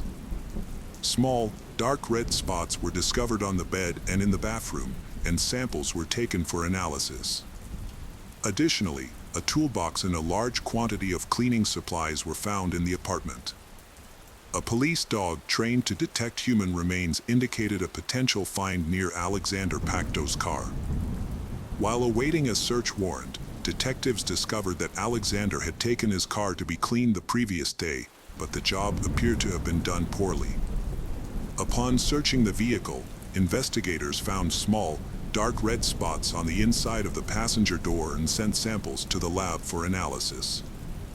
As the investigation progressed, Suspicions mounted that Karen might not be alive, but the search for her continued unabated. After journalists uncovered the suspect's identity, a photo of Alexander Pacto appeared on the front page of a local newspaper the following day. This unexpected move by the press ultimately proved helpful to the investigation. A man recognized Alexander's photo in the newspaper and contacted the police, offering valuable information. He claimed to have worked with Alexander in the past and revealed that Alexander rented a warehouse on a farm outside Glasgow. This farm was approximately 9 kilometers from Alexander's apartment. The police pursued every lead and investigated this new information. The farm owner verified that Alexander indeed rented a storage space from him for £10 a week. Upon inspection of the storage space, the police discovered a 200-liter drum containing Karen's body, which had been dissolved in caustic soda, a highly corrosive alkaline substance capable of breaking down organic materials. They also found a bonfire with remnants of a mattress that Pacto had attempted to burn. On the same day, April 15th, the suspect in Karen Buckley's case was arrested. Faced with substantial evidence, Alexander admitted to taking Karen's life, but claimed it was in self-defense. Police reconstructed a timeline of events based on evidence and Alexander's testimony. On the night of April 11th to 12th, Karen left the club around 1 a.m. The reason for her departure remains unclear. Her friends reported no argument, stating Karen said she was going to the bathroom and would return. It is also unclear why Karen left her jacket behind, even if she had decided to go home. Officers investigating the case reviewed 1,900 hours of surveillance footage. One recording showed Karen encountering Alexander after leaving a club. They walked together towards his car, where it's believed he offered to drive her home. However, once inside the car, Alexander attacked Karen. He struck her 14 times on the head with a large wrench, resulting in her death. Investigators found dark red stains in the car, bathroom, and on Alexander's bed, later confirmed as Karen's dried blood. After disposing of her body, Alexander planned his next moves, starting with getting rid of Karen's purse, which was later recovered and given to the police. Around 2 a.m., he returned home and did something that shocked the detectives. He took the Karen out of the car and carried it into his apartment. Later, at 8 a.m., he used his phone to search online for information about caustic soda. He then visited a shopping center where he purchased 6 liters of caustic soda, a respirator mask, and gloves at 9:42 a.m. To get rid of Karen's body, Alexander realized 6 liters of caustic soda wouldn't be enough. He bought more from another store on his way home and put the body in the bathtub. However, since his neighbor would return home around 8 p.m. and he wouldn't have enough time, he wrapped the body in a blanket and hid it in his bedroom. The next day, April 13th, Alexander threw a wrench into the River Clyde, later found by divers. He then visited a nearby shopping center, about 1.5 miles away, where he sought a consultant's advice on a product that could remove bloodstains from a mattress. He also purchased 2 padlocks that day. He took Karen's belongings to a farm and burned them. Then, he bought a barrel and took it to a rented warehouse. There, he poured in caustic soda and locked the gate with 2 new padlocks. Later that day, at 6 p.m., police visited his home and took him in for questioning. Alexander confessed to his crime, but his motive was unclear. He claimed he killed Karen in self-defense during a car argument, but investigators did not believe him. They thought he was trying to justify his actions. Police suspected that Alexander killed Karen to cover up another crime, and then got rid of her body. However, the body was too decomposed to determine if Karen had suffered violence before dying. In September 2015, Alexander Pacto was found guilty and given a life sentence with the possibility of parole after 23 years. Through his lawyer, he apologized to Karen's family and expressed remorse. Alexander told his lawyer that he was too drunk on the night of the incident to remember why he killed Karen. If he had not pleaded guilty, he would have been eligible for parole in 25 years instead of 23. The case of Christina Carlin Croft.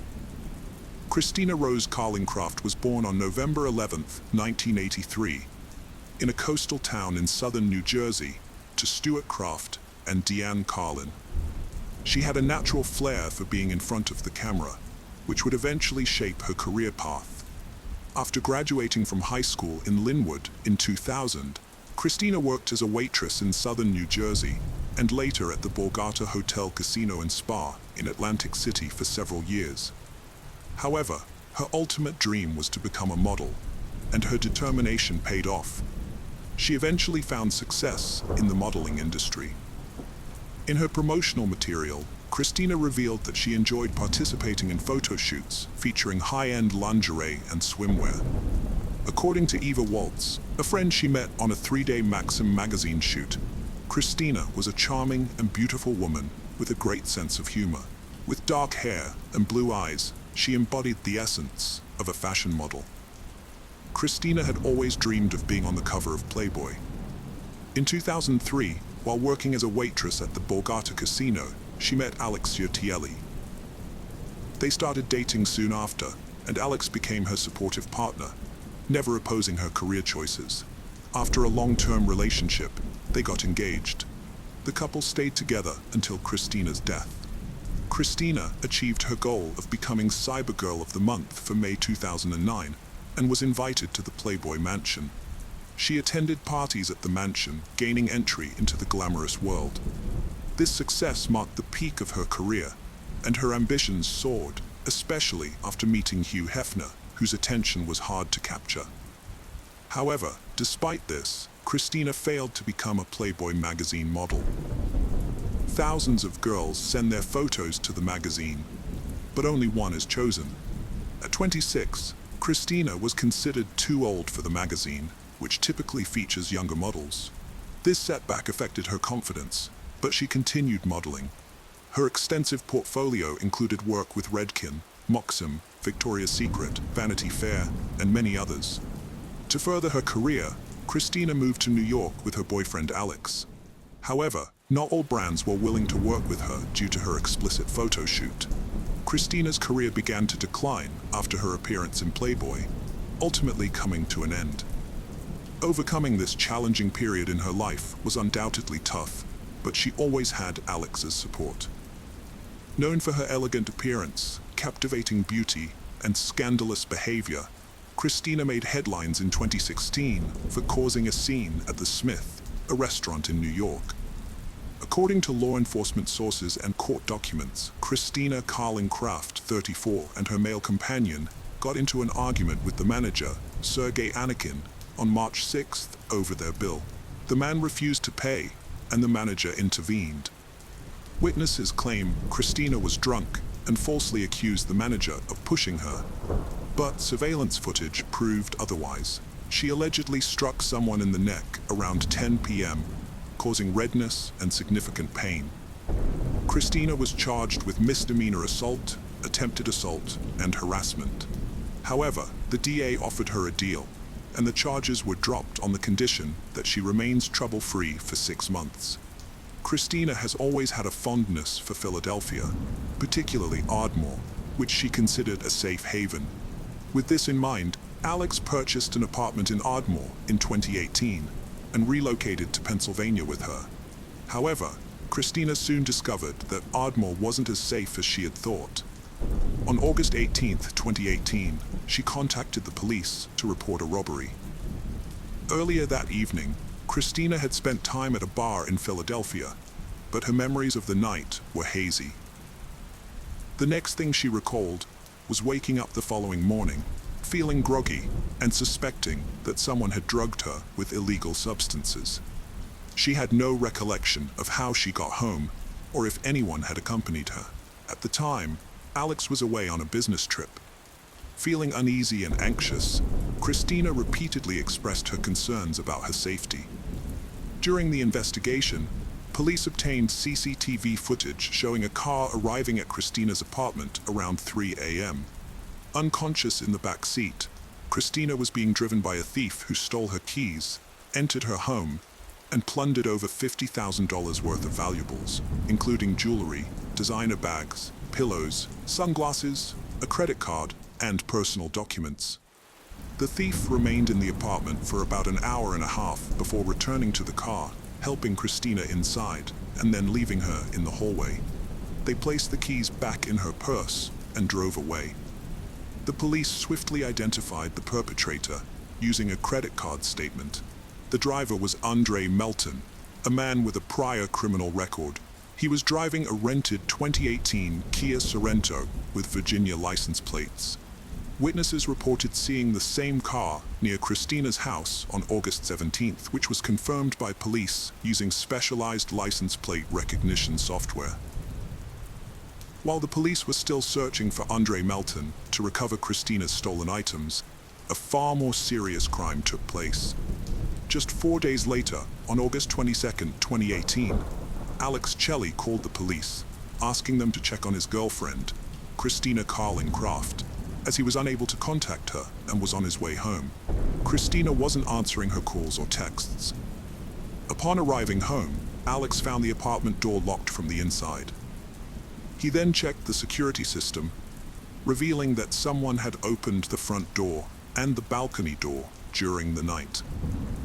The police were called to the address and had to force entry by breaking down the front door, which was locked from the inside. Upon entering the apartment, they were immediately met with signs of a crime scene, including visible blood. A body lay on the bed, covered with a blanket.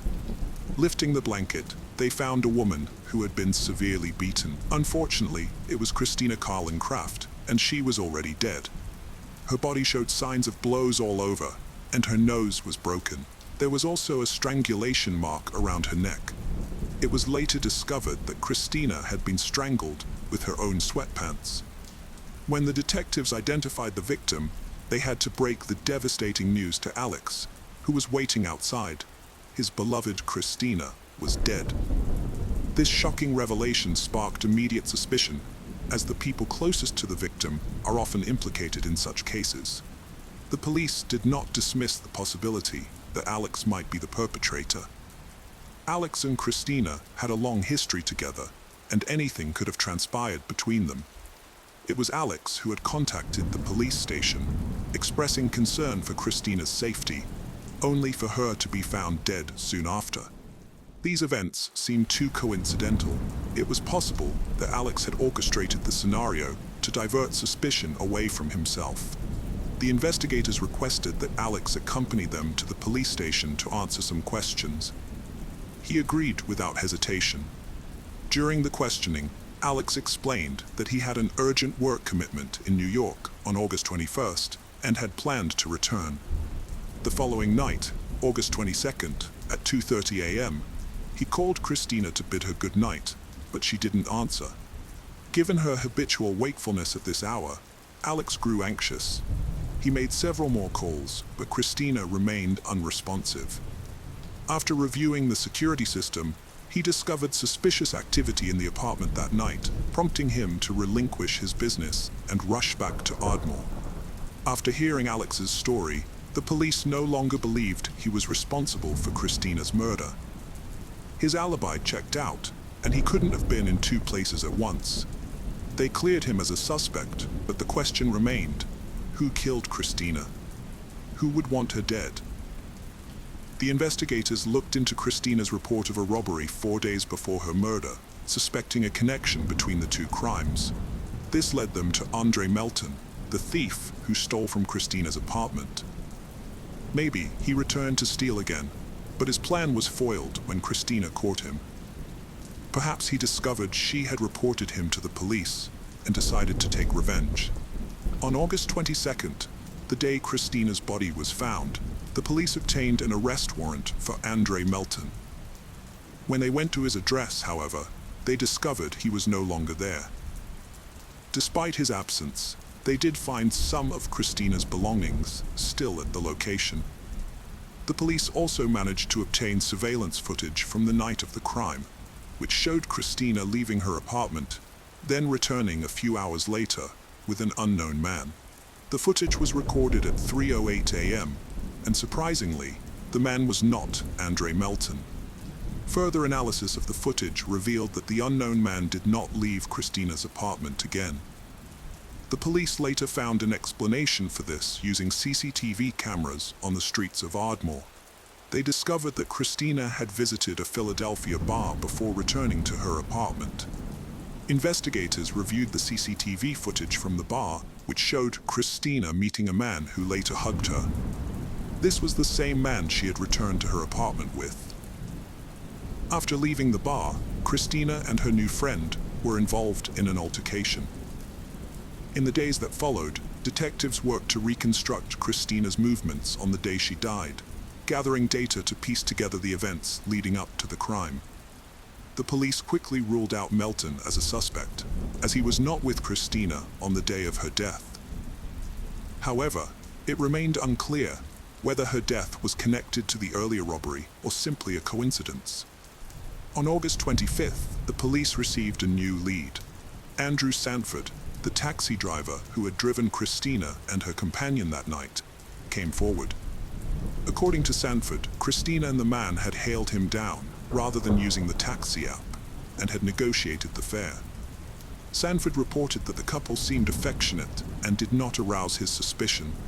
When they arrived at their destination, Christina got out and directed Sanford where to go. It turned out that she didn't have any cash and offered to leave her credit card, but Sanford declined. Her friend then offered him $100 to wait for 10 to 15 minutes while they went inside. Sanford left 20 minutes later, as neither Christina nor her companion had returned. The couple, Christina and Alex, entered their second-floor apartment around 3 a.m. About an hour later, at 4 a.m., Christina made a call to her cousin, but she didn't speak.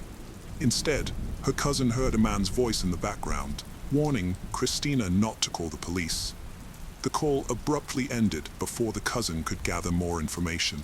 It remains unclear why the cousin didn't call 911 after hearing this. The police were able to piece together the crime's timeline thanks to the door sensors in the apartment, which recorded exact times for each door opening. The records showed that someone opened the door at 3:08 a.m. and again at 5:10 a.m. Around the same time, the system detected that someone had opened the sliding glass door on the balcony, which explained why the surveillance cameras didn't capture the moment when the man Christina met at the bar left. When the police arrived after Alex's call, they found Christina alone in the apartment, leading them to assume that the perpetrator had jumped off the balcony. Police sought public's help through media, releasing surveillance images of two men, Andre Melton and the one at Christina's apartment the night she died. In a surprising turn of events, Andre Melton, whose whereabouts were still unknown to the detectives, contacted the police himself. He confessed to stealing valuables from Christina, but vehemently denied any involvement in her murder. The police were perplexed by this unexpected call, as they were still unable to establish a definitive link between the theft and Christina's death. It was possible that this was all part of a strategy devised by the two suspects. It seemed that Melton's intention was not to surrender to the authorities, but to proclaim his innocence in Christina's murder. On August 26th, the police station received an anonymous call from a man who claimed to know one of the suspects featured in the released pictures. He shared a room with the suspect at a psychiatric clinic in Philadelphia. The caller revealed that the suspect had previously chased a woman in Love Park, Philadelphia, and followed her into the local family court building, where he molested her and became aggressive, shouting and causing destruction. The incident led to a 2-hour stay in a psychiatric hospital, costing $70. However, the suspect was admitted without being identified, as no one wanted to deal with him. The police were left with a mystery on their hands. The caller then provided even more critical information, stating that the suspect bragged about recently strangling a woman, taking great pleasure and satisfaction from the act. Upon hearing this, investigators strongly believed that they had found the killer of Christina Carlin Craft. The police station received another call from a man who claimed to be a relative of the suspect from Philadelphia. He identified the man in the photo as Jonathan Wesley Harris, who had previously served a prison sentence for robbery. Harris was released from prison on July 15th, just 5 weeks before Christina's death. After conducting a thorough background check, investigators concluded that Andre Melton and Jonathan Harris had no connection and had never crossed paths before. Therefore, the police ruled out any possibility of a link between the two crimes. Furthermore, the police gained access to Harris's phone records, which revealed that he had sent several messages on August 22nd. One of the texts mentioned that he had met an attractive woman and was planning to visit her apartment on August 28th. With this new evidence, the police obtained an arrest warrant for Jonathan Harris and deemed it crucial to apprehend him as soon as possible, as they were unsure of his next move. However, tracking Harris down proved to be a challenge, as he had left no trace. Investigators finally got a break when they contacted Harris's sister on August 29, 2018, and learned that he had recently purchased a bus ticket to Pittsburgh. Unfortunately, they discovered that Harris was already on the bus when they spoke with his sister. The police realized they wouldn't be able to catch up with him, leaving the Pittsburgh police as their last hope. It was essential to be in the right place at the right time to apprehend Harris. The police investigating Christina's death reached out to the Pittsburgh Law Enforcement Agency for assistance. They provided the exact time of the bus's arrival in Pittsburgh and sent over a photo of Harris. The fugitive task force then set up an ambush, blocking all potential escape routes, ready to apprehend the suspect at a moment's notice. Shortly after, one of the employees spotted the bus approaching. They allowed Harris time to calmly disembark, avoiding any sudden moves that might provoke a reaction. About 10 minutes later, a policeman intercepted him. I saw his eyes scanning, searching for an escape route, but it was too late. According to a Pittsburgh police officer, when the officer asked Harris to identify himself, he provided a false name. He was subsequently arrested and taken into custody at the police station. Detectives from Philadelphia traveled to Pittsburgh to question Harris. They requested that he recount the events of the night he met Christina. Harris claimed to have seen her on multiple occasions at bars and nightclubs in Philadelphia. Christina Carlin Craft was struggling to adjust to her new life in New York, which had drastically altered her daily routine and environment. As a result, she would frequently visit bars, cafes, and nightclubs, but she was always by herself, since Alex was constantly working, and she had not yet formed new friendships. It was common for men at these establishments to approach her, taking advantage of her solo status. Harris was one of those men. Harris claimed he was drunk and high on illegal drugs when he met Christina. They had a drink, then went to her place, where they drank more and had consensual sex. Harris demanded $1,200, but Christina refused, sparking a heated argument. Harris said she hit him with a wine bottle, so he hit her back, causing her to fall. When she tried to call the police, he strangled her with sweatpants until she passed out. Jonathan Harris's story had inconsistencies. A toxicology report on Christina's body found only alcohol, contradicting his claim of a single hit. When confronted, he admitted lying. Initially, Harris denied involvement, but later confessed to beating her, saying, "I panicked," and covering her because he didn't want to see her. When the trial began, Harris, despite having confessed to the crime, pleaded not guilty, like many other criminals who later retract their confessions. However, the investigators had assembled a substantial amount of evidence, making it difficult for Harris and his lawyer to build a strong defense. They anticipated a sentence of 22 to 40 years for third-degree murder and attempted to avoid a life sentence.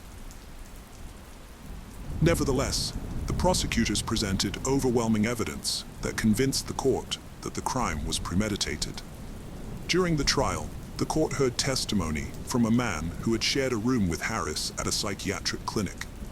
This same man had previously contacted the police. He revealed that Jonathan Harris had earlier confessed to him, stating, "There's nothing like squeezing somebody and feeling the last breath leave their body." In August 2019, Judge William R. Carpenter sentenced Jonathan Wesley Harris to life in prison without parole, plus an additional 22 to 45 years. The judge added the extra decades to ensure that Harris would never be freed, sending a message to future governors or pardon boards. In December 2018, Philadelphia police arrested Andre Melton for the robbery of Christina Carling-Craft's apartment. In March 2020, the court sentenced him to 1 to 4 years in prison, followed by 3 years of consecutive probation, which means Melton will be under court supervision for a total of 7 years. Before learning his fate, Melton said, "I would like to apologize to the family for any grief or pain that I caused. I am not the bad person the district attorney is trying to make me out to be." The case of Emmett Corrigan. Ashley Harmon was a vibrant and intelligent person who experienced a challenging time when her parents divorced at the age of 9. During this period, she took on a maternal role, caring for her 5 siblings and protecting them. Ashley's faith was the cornerstone of her life. As a devout Mormon and a member of the Church of Jesus Christ and the Latter-day Saints, she turned to her faith in God for strength and comfort during difficult times. Her unwavering belief provided her with a sense of peace, resilience, and determination, enabling her to overcome obstacles and face challenges with courage. In 2003, while studying human development at Utah State, Ashley met Emmett, a philosophy student. Emmett, like Ashley, had experienced the pain of his parents' divorce at a young age. However, he found solace in the Mormon faith and was baptized into the Church of Jesus Christ and the Latter-day Saints at 17. Ashley was immediately drawn to Emmett's charm, and he reciprocated her feelings. Emmett was immediately smitten with Ashley's intelligence when they first met, and he quickly realized she was the one he wanted to spend the rest of his life with. He confided in his closest friends about his feelings, and their relationship blossomed over the next few months. During Christmas in 2008, Emmett proposed to Ashley, and to his delight, she accepted. The couple tied the knot in a Mormon temple, surrounded by their shared values and beliefs. The ceremony was a beautiful expression of their commitment to each other and their faith. As newlyweds, Emmett and Ashley were filled with joy and excitement as they began their new life together. Their marriage was built on a foundation of stability and happiness, which is deeply rooted in Mormon values. In the Mormon faith, marriage is considered a sacred and eternal bond that transcends mortal life. While divorce is not entirely ruled out, it is strongly discouraged and only permitted under specific, extreme circumstances. In 2005, Ashley and Emmett had twin daughters, and they were thrilled to start their journey as parents. Emmett loved being a father and cherished every moment with his girls. Ashley was happy to be living the life she always wanted. At the time, they were college students at Utah State University, and they managed to balance school with taking care of their babies. Although they faced challenges, their faith and love for each other helped them overcome difficulties. With determination, they pushed through and worked towards a better future. In 2009, Emmett graduated from Utah State University with high honors, went to law school, and passed the bar exam, becoming a bankruptcy attorney. During this time, Ashley stayed at home to care for their growing family, while Emmett focused on building his career. Ashley Corrigan took on the role of managing the household and raising their 4 young children. To outsiders, the Corrigan family appeared to have a perfect life, a beautiful home, multiple kids, and a fulfilling career for Emmett. But beneath the surface, things were different.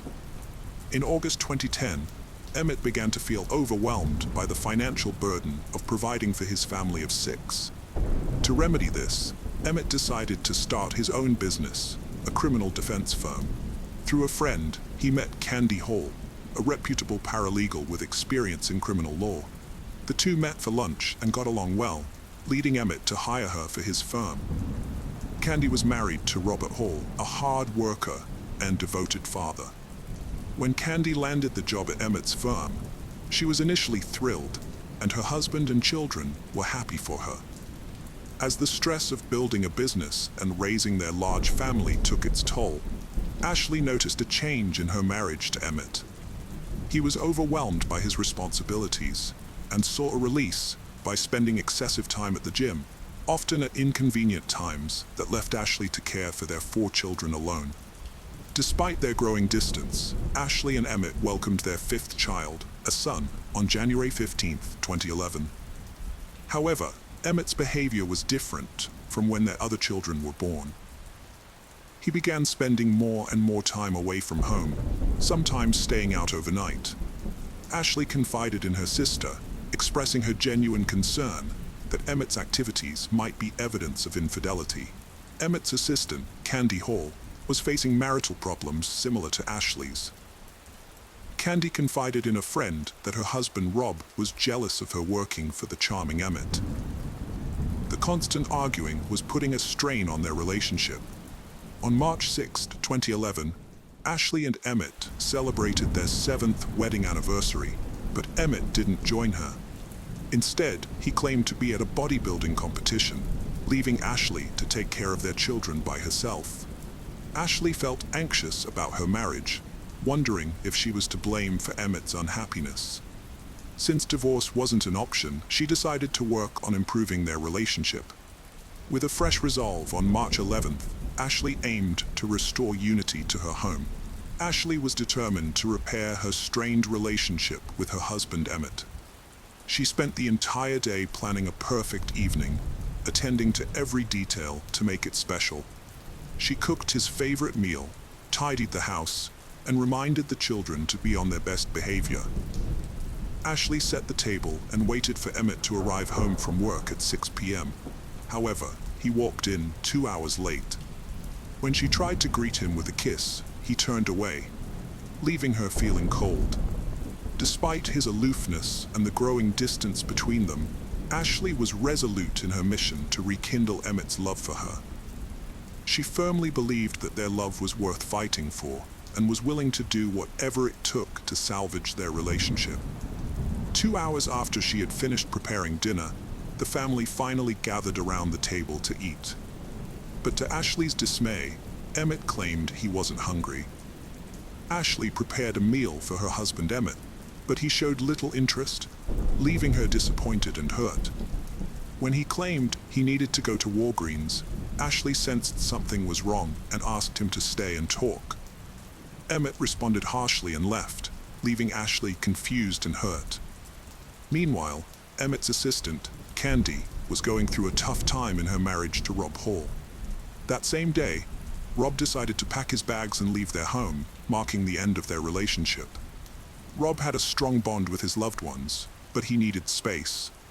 One evening, Rob asked his daughter if she borrowed his ex-wife Candy's car.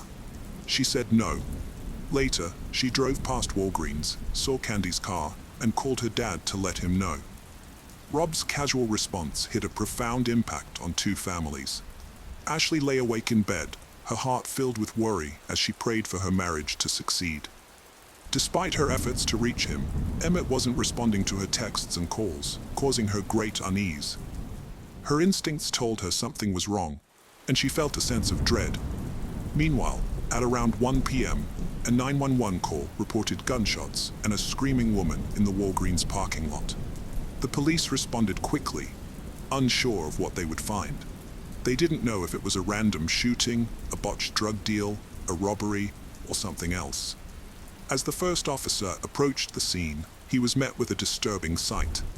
A lifeless body on the ground, and another person, wounded and clutching their head in pain. The injured person was rushed to the hospital with a gunshot wound, leaving the police with many unanswered questions. Amidst the chaos, the police were wanted to speak with one woman in particular, Candy Hall, who was present at the crime scene. Candy identified the man in the hospital as her husband Rob, and the deceased man as her boss Emmett. Emmett had suffered 2 gunshot wounds to the head and chest. Shortly after Emmett's body was discovered in the Walgreens parking lot, his wife Ashley received a knock on her door. When she answered, police officers broke the devastating news to her. Her husband Emmett was dead, a victim of a shooting. Ashley was shocked and distraught, unable to fathom what had led to this tragic event. The police then asked Ashley if she was familiar with Rob and Candy Hall. Ashley revealed that she knew Candy as Emmett's assistant, but she had long suspected that the two were having an affair. The police brought Candy in for questioning at the station, determined to piece together the events leading up to Emmett's murder and Rob's shooting.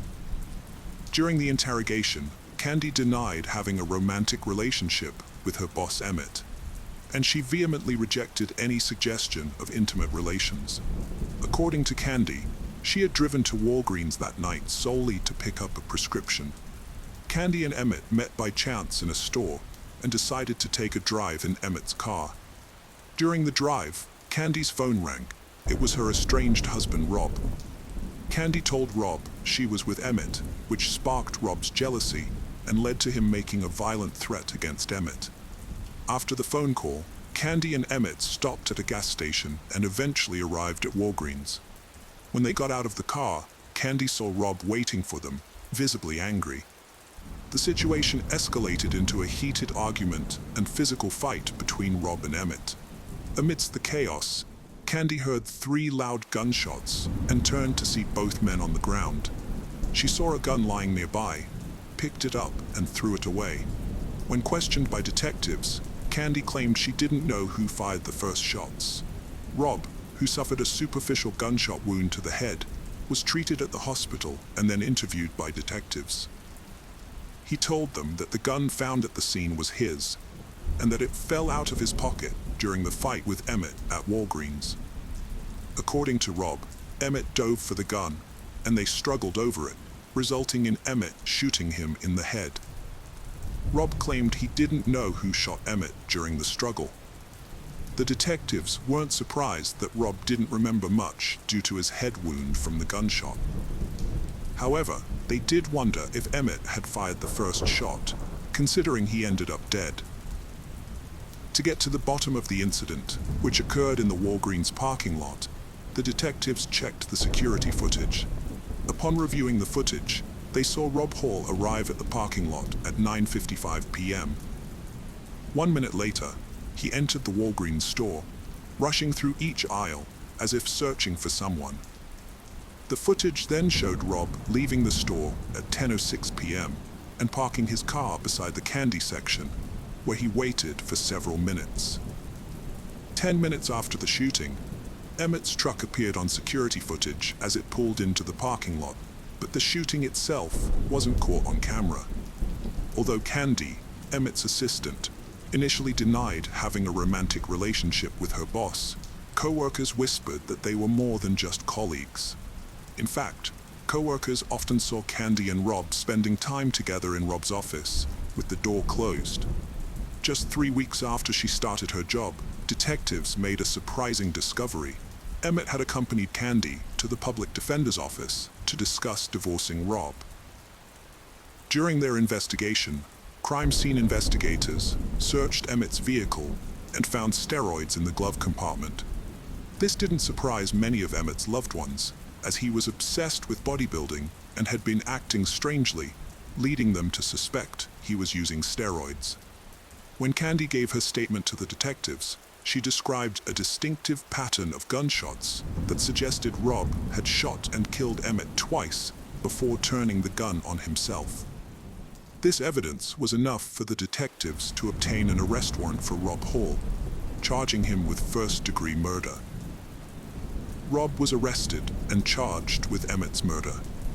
The consequences of Rob's actions were severe. If convicted, he faced life in prison without parole or the death penalty. As the trial approached, Ashley, Emmett's wife, hoped it would bring her some closure. She believed that understanding her husband's infidelity and death would help her heal. Prosecutors argued that Rob was angry at Emmett for having an affair with Candy and blamed Emmett for ruining his marriage. According to the prosecution, Rob shot Emmett and then killed himself. However, Rob's defense team told a different story. They claimed Emmett was the aggressor on the night he died, and that he had a history of steroid abuse. They alleged that during the altercation, Emmett grabbed Rob's gun and shot Rob before Rob regained possession and killed Emmett in self-defense. One of the key witnesses in Rob's trial was his wife, Candy. Her testimony differed slightly from her initial statement to the police. Instead of hearing 2 rapid gunshots followed by another, she claimed to have heard a pop, followed by 2 more rapid pops. This new version of events supported the defense's argument that Emmett shot Rob first. To prove Rob was the shooter, prosecutors presented forensic evidence that the type of weapon used in the parking lot shooting left significant gunshot residue, GSR, after firing. Investigators tested Rob and Emmett for GSR and found that Rob's left palm had 32 particles, his right palm had 23, while Emmett had only 1 particle on his left hand and none on his right. The forensic evidence proved that Rob was the one who fired the gun 3 times, and Emmett never possessed the weapon. After careful consideration, the jury found Rob Hall not guilty of first-degree murder, but guilty of second-degree murder, which means the murder was not premeditated. The judge sentenced Rob to 30 years in prison. Rob will be eligible for parole in 2028 when he is 58 years old. Despite the conviction, Rob maintains his innocence and appealed his conviction in 2021, but the Idaho Supreme Court denied him a retrial. 2 months after Emmett's murder, Candy Hall was arrested and charged with embezzlement for allegedly stealing money from her previous employer. This charge was unrelated to Emmett's murder. Candy pleaded guilty and was sentenced to imprisonment, released on parole in 2014, and remains on probation until 2026. In an interview, Candy expressed deep feelings of guilt over the incident, mainly due to its impact on her relationships with her children. She hopes to prove to them that it was a regrettable mistake. Ashley struggled to come to terms with her husband's murder by his lover's husband. In a 2015 interview, she faced Candy Hall for the first time. Despite her emotional pain, Ashley decided to move on and create a new life. She moved out of town with their 5 children, who gradually adjusted to the change and found joy again. Ashley eventually remarried, had 2 more children, and now blogs for victims of trauma. The case of Grant Hendrickson and Michelle Cartagena. Grant Hendrickson, born on September 20th, 1972, in Macon, Georgia, was an outdoor enthusiast who enjoyed fishing, golf, canoeing, and camping. Like his girlfriend, he was also an active volunteer in the community, having worked at the Museum of Arts and Sciences in Macon since the age of 15. Their active lifestyles likely drew them together, according to those who knew them. Grant's girlfriend, Michelle Cartagena, was born on May 2, 1975, in Monterey, California. She was a well-rounded and talented individual. She played in her school's marching orchestra band, was the top singles tennis player, and led her school softball team. Additionally, she was a member of the National Honor Society. Outside of school, Michelle volunteered with the Red Cross and an animal welfare association, and she often visited elderly people. Her father remembered her as a caring and driven individual who aimed to pursue a career in medicine to help others and give back to society. January 3, 1995, brought a grim discovery to the typically quiet area of Juliet Lake. A passerby reported finding 2 lifeless bodies while walking near the lake. The local sheriff and his deputy responded to the scene, where they were met with a shocking sight. Their office was not accustomed to handling serious crimes, as fights and thefts were the norm. The deputies were not prepared for what they found: a white Honda parked on the lake's shore, with the body of a man inside and her body lying on the ground nearby. The cause of death was evident, even to a non-expert. Both victims had been shot. The car contained the victims' personal belongings, including identification, which revealed the identities of the victims. The male victim was 22-year-old Grant Hendrickson, who was found in the driver's seat. The second victim was 19-year-old Michelle Cartagena. The police were alerted to the incident, and officers from the Major Crimes Unit, along with forensic experts, arrived at the lake. The detectives' attention was immediately drawn to Michelle's body, which was partially exposed with her skirt pulled up, suggesting a possible motive for the crime. An examination of the car revealed bullet holes, leading detectives to believe that the perpetrator had opened fire on them while they were inside. Grant was hit by 3 bullets and had no chance of survival. Michelle was shot twice and likely remained conscious as the perpetrator pulled her from the car. The position of Michelle's body, with her legs spread apart, suggested that the perpetrator may have intended to take advantage of her vulnerable state, but did not do so. Forensic experts found a substance on the inside of her thighs, which was later identified as saliva containing chewing tobacco particles. The saliva samples were sent to the lab for further analysis.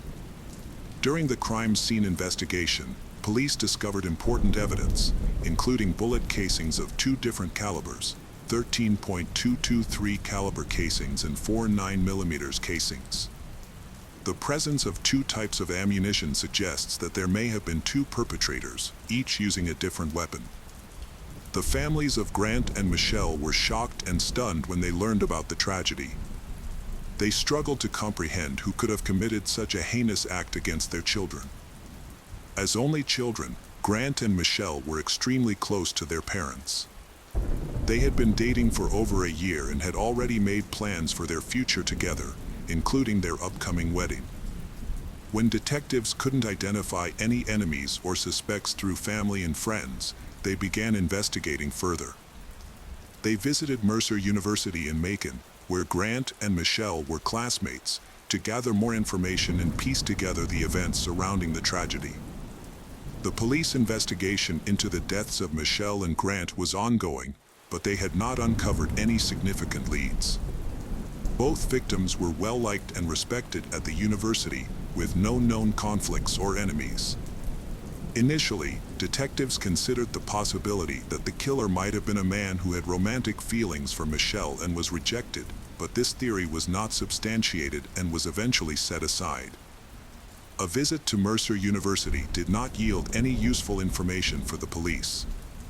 However, by reconstructing the events of January 2nd, the detectives learned that Michelle and Grant had gone to a restaurant, followed by a movie. After the film, they headed to a holiday camp at Juliet Lake. The camp was open to the public 24/7 and featured a boat launch, parking area, small dock, and picnic tables. Since it was a free public space, there was no staff or security present on the night of the crime. Other people were in the area, but they did not report anything suspicious. Some individuals did hear loud noises, which they initially dismissed as firecrackers. A witness reported seeing a 1980s Honda CRX speeding out of the parking lot. Meanwhile, investigators found a DNA sample in saliva on Michelle's thigh. However, at the time, DNA technology was still in its early stages. The DNA Identification Act, which allowed the FBI to create a national DNA database, was not passed until 1994. As a result, there was no database to compare the DNA sample to, and it could only be matched by directly comparing it to the perpetrator's DNA. The investigation also included questioning staff at the restaurant and cinema that Grant and Michelle visited before their deaths, but nothing suspicious was found. The authorities considered the possibility that they might have been random victims or had a chance encounter with someone who became violent. The detectives found no evidence of any other motives, as they had good grades, no connections to shady individuals, and did not use illicit substances. The fact that the perpetrator left behind valuables, including money, suggests that the motive behind the crime was not financial gain, but rather something else. Forensic analysis revealed that the likely weapons used in the crime were an AR-15 rifle and a 9mm Ruger pistol. Despite questioning over 100 individuals and collecting DNA samples from several dozen potential suspects, the investigation had stalled. More than a year and a half after the crime, Agent Randy Upton of the Georgia Bureau of Investigation took over the case in the fall of 1996. Randy adopted a new approach, shifting his focus from identifying the perpetrator to locating the weapon used in the crime. He visited the largest gun store in Macon and requested a list of customers who had purchased an AR-15 rifle between 1985 and 1995. Investigator Randy started contacting individuals on the list of 108 potential suspects. He explained to them that cooperating by allowing their weapon to be inspected and providing a DNA sample would greatly aid the investigation. Most of the people Randy spoke with agreed to comply, which led to the experts conducting further tests. As a result, the list of suspects began to dwindle. On November 27, 1996, Randy contacted Andrew Allen Cook, a 22-year-old who was on the list. During their conversation, Randy informed Andrew of the purpose of the call and asked permission to examine his rifle. However, Andrew claimed he no longer owned the rifle, stating that he had sold it in April 1994, nearly a year before the victims, Grant and Michelle, died. Nonetheless, gun store records showed that this was not possible, as Andrew had actually purchased the rifle in August 1994. Agent Randy became suspicious when Andrew lied to him. When Randy asked Andrew for a DNA sample, Andrew claimed he needed to discuss it with his father, simultaneously an FBI agent, before complying. Instead, Andrew hung up. This evasive behavior made Randy think that Andrew might be the person he was searching for. Investigations revealed that 5 months after Grant and Michelle's murders in 1995, Andrew pawned his rifle at a local gun store. Additionally, in December 1993, someone had bought a Ruger pistol on Andrew's behalf because he was underage at the time. Andrews sold this pistol to a friend in July 1995, shortly after pawning his rifle. This sequence of events suggested that Andrews' decision to get rid of both his rifle and pistol within 6 months of the murders was unlikely to be a coincidence. As the police gathered more information about Andrew, they became increasingly confident that they were on the right track.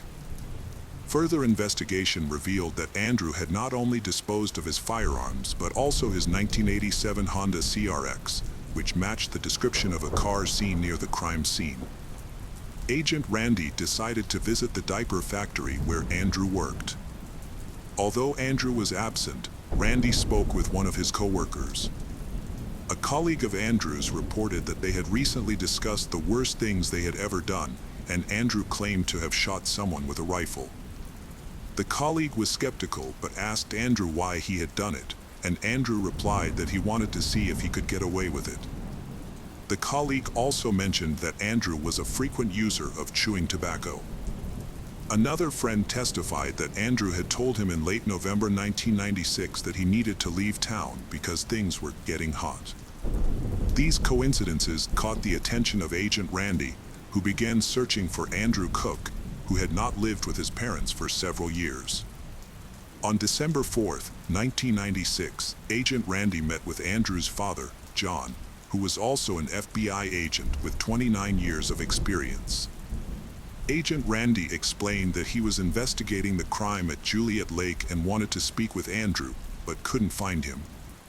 John was familiar with the case of Grant and Michelle from the news, but had not been involved in the investigation. He told Agent Randy that he didn't consider Andrew a suspect, but promised to find him and talk to him. Later that day, John was able to reach Andrew by phone. John Cook's world was turned upside down when his son, Andrew, revealed a shocking truth. A detective had been searching for Andrew in connection with a crime at Juliet Lake, and John had asked his son if he knew anything about it. Andrew's response was devastating. "Daddy, I'm not telling you. You're one of them, you're a cop." John's next question was laced with hope that his son would deny any involvement. "Were you the one who did the shooting?" he asked. After a brief pause, Andrew confirmed his worst fears, saying yes. Andrew explained that he had been fishing at Juliet Lake on the night of the incident. A couple had arrived, and he had gotten into an argument with the driver, Grant. According to Andrew, Grant had threatened him with a pistol, prompting Andrew to grab his rifle and commit an irreversible act. John urged his son to turn himself in to the authorities, but Andrew refused, saying he would rather disappear. John was stunned by his son's confession, but he maintained his professional composure. The next day, he visited the Monroe County Sheriff's Office and reported his son's confession. At the time, no one was aware that Andrew had been arrested earlier that morning in a nearby county for illegally hunting deer in Turkey. He had given a false name, but his true identity was quickly discovered by Agent Randy. Randy then traveled to Jones County to speak with Andrew. Unbeknownst to Randy, Andrew had already confessed everything to his father the day before. When Randy arrived at the Jones County Sheriff's Office, he introduced himself and asked Andrew if he would be willing to answer a few questions. Andrew responded, "It's been 2 years, and you still don't have any evidence. I used to own a Honda, a rifle, and a Ruger, but now you're just trying to frame me." Andrew told the sheriff that if they helped his father get a lawyer, he would reveal the entire truth. After being transferred to Monroe County, Andrew's father, John, was allowed a private conversation with him. When John hugged his son, both men broke down in tears. Andrew confessed to his father that he wasn't at the lake to fish on the night of the crime. Instead, he claimed to have arrived after the victims, Grant and Michelle, were already there. Andrew's story went that he had fired multiple shots from his rifle, then used his pistol to fire additional shots. He then pulled Michelle's body out of the car in an attempt to mislead the police. As an extra precaution, Andrew spat on Michelle to prevent the police from linking him to the crime through saliva analysis. Andrew was subsequently charged with the murders of Grant Hendrickson and Michelle Cartagena. The police gathered additional evidence to support his confession, including tracing the ownership of the rifle and pistol used in the crime. Forensic examination of the guns confirmed that they were indeed the ones used to kill Michelle and Grant. Andrew Cook's DNA was matched to the saliva found on Michelle's body, further implicating him in the crime. The trial took place in 1998, during which John Andrew, Andrew's father, spoke and apologized to the families of the victims, Grant and Michelle. He acknowledged that his apologies would not bring them peace and expressed regret for not recognizing the evil that had consumed his son. Andrew Cook was found guilty on March 19, 1998, and was sentenced to death. He exhausted all his appeals, and the execution was scheduled for February 22, 2013. However, 3 days before the scheduled execution, Andrew's attorneys filed a clemency appeal, arguing that he was mentally unstable and required treatment. The State Board of Pardons and Paroles considered the appeal but ultimately voted against clemency. On February 22, 2013, Andrew Cook's family visited him in prison to bid their final farewell. Before his execution, he was granted the opportunity to choose his last meal, which consisted of a steak, baked potatoes, fried shrimp, lemon pie, and soda. As he lay strapped to a gurney in the death chamber, Andrew delivered his final words, expressing remorse for his actions. "I'm sorry," he said. "I won't ask you to forgive me, as I struggle to forgive myself." He then thanked his family for their unwavering support and apologized for the pain he had caused them, stating, "I'm sorry I took so much from you all." At 11:08 p.m., the lethal injection was administered. 14 minutes later, Andrew Cook, 38, was pronounced dead. Following the execution, Mary Hendrickson, the mother of one of the victims, expressed relief that justice had finally been served after 18 long years. The case of Susan Wright.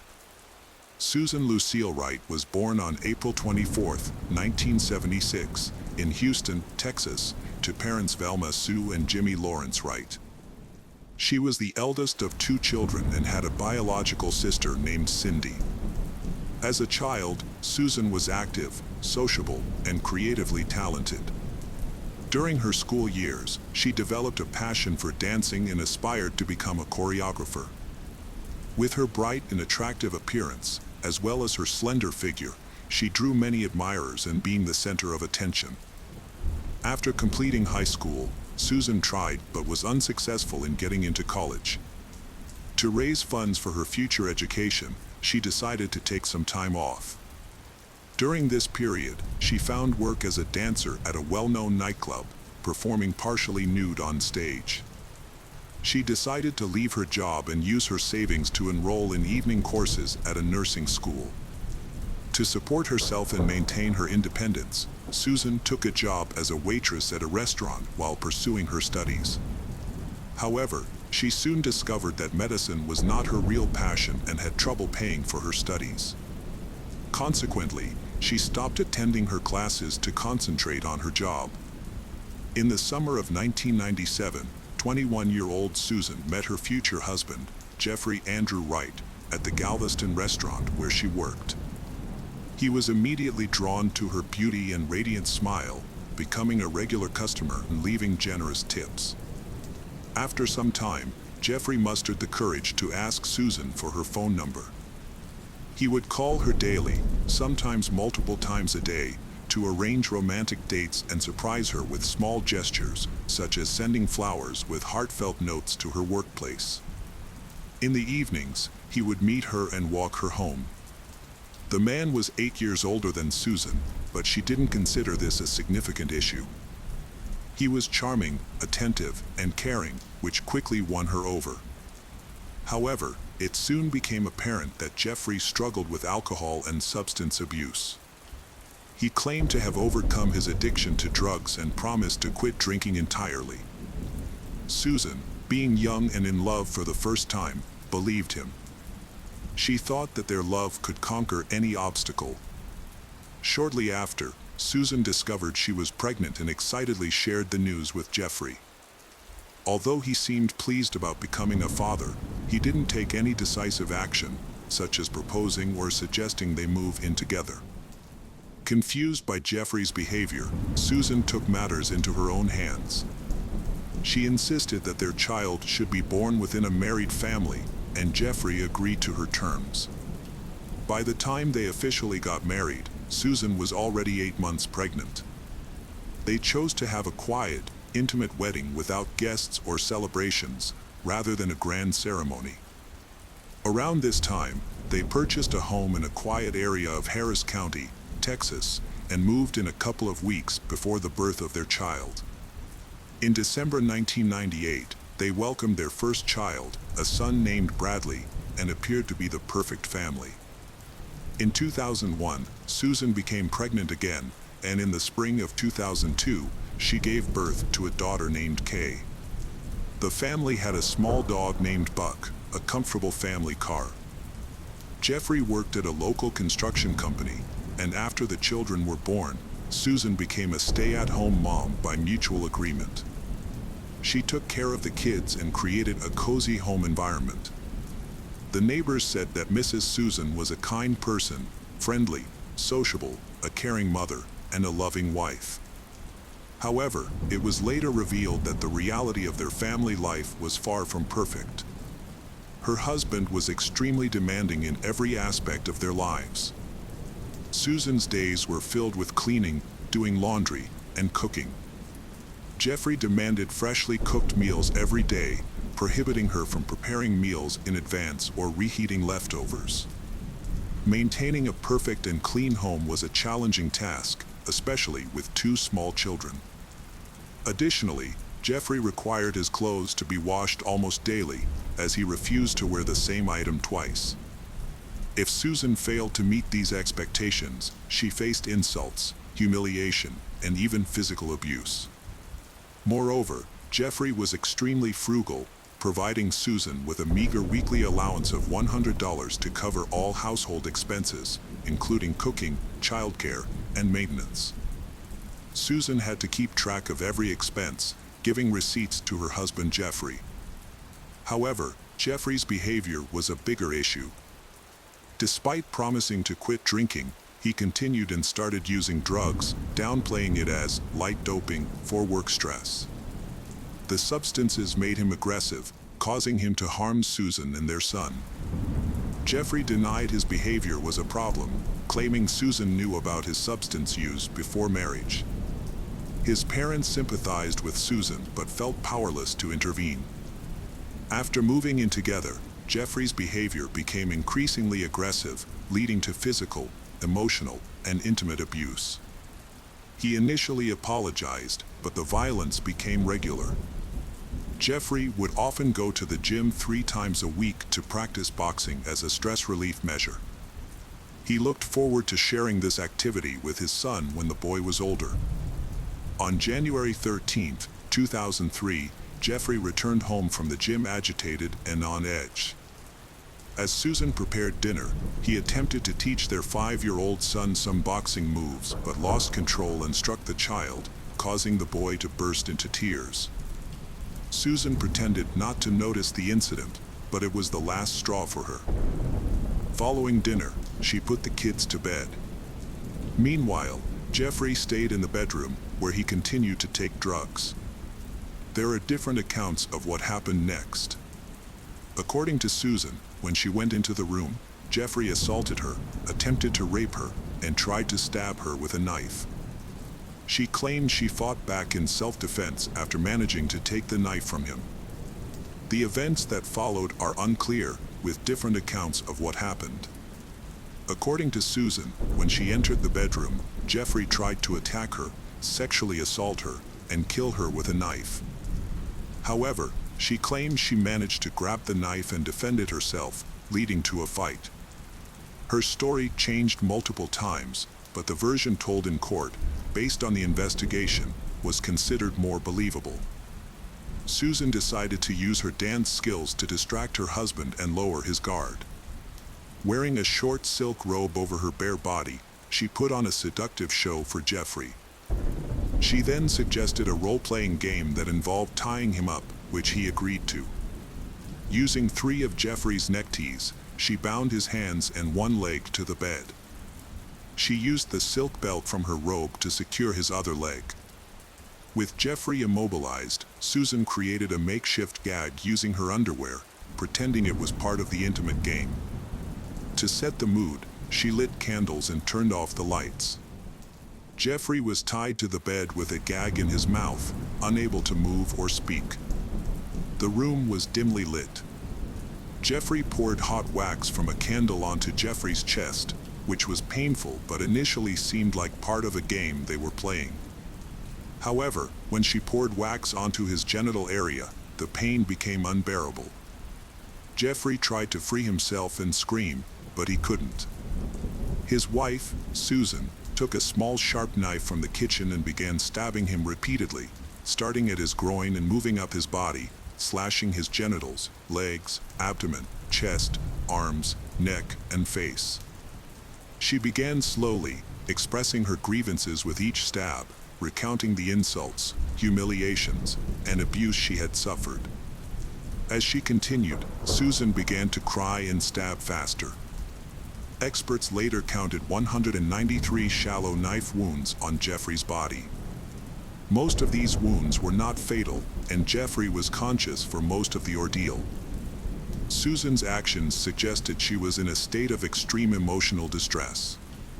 Her lawyers argued that she was in a state of affect, unable to stop even when Jeffrey showed no signs of life. She had not considered what she would do next or how she would handle the body. Shallow grave in the backyard. She sat next to her husband's body on the floor for hours. Eventually, she looked around the blood-covered bedroom and knew she had to act before dawn. She carefully checked outside through the window, ensuring the coast was clear. Her gaze landed on a shallow pit in the backyard that Jeffrey had dug for a fountain over the weekend. A plan formed instantly. This pit would become her despised husband's grave. To move the body, Susan used a garden wheelbarrow. This raised questions for investigators. as a petite woman was able to single-handedly lift and transport a man twice her weight out of the house. Suspicions of an accomplice arose but were never confirmed. Under the cover of darkness, Susan discreetly relocated the body to the pit and covered it with a thin layer of soil. She then cleaned up, removing the blood-stained curtains and bed linen, placing them in trash bags and dispersing them in different bins. The blood-soaked mattress was flipped over, as Susan was unsure how to properly clean it. She spent the remaining time until dawn scrubbing blood from the floor, walls, and carpet. Scrubbing the carpet is a big deal, with a large stain that couldn't be removed. In an attempt to eliminate any evidence of the violent confrontation, Susan applied bleach to the affected area, hoping the chemicals would destroy any remaining traces.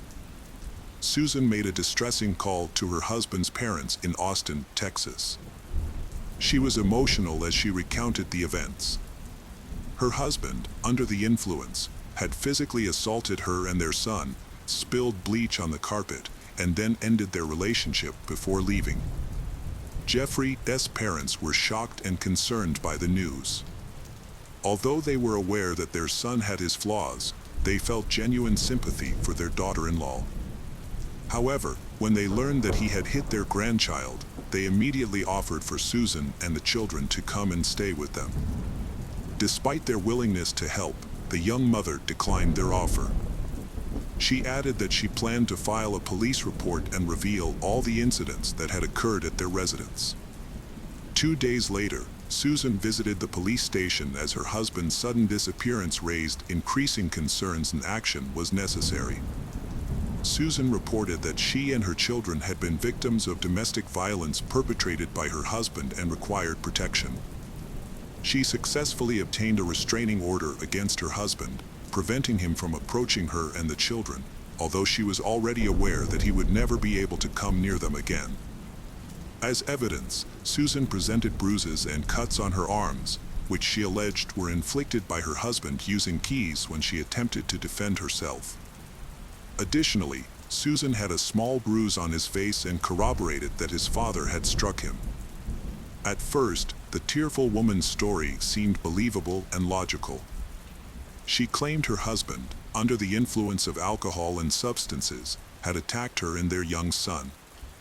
Then, realizing what he had done, he became scared and fled.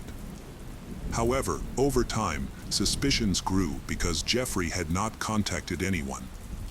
He appeared to have run away without his belongings, documents, or mobile phone. He didn't show up for work or visit his parents, and none of his friends or neighbors had seen him. It was as if he had vanished. Susan found it unbearable to stay in the house where she confronted her husband. She couldn't shake the feeling he was still alive and would rise for revenge. She was losing her grip on reality. Even their dog Buck sensed it, constantly barking, trying to dig up the yard where Jeffrey was buried. On January 17th, Susan went to her mother's house with her children.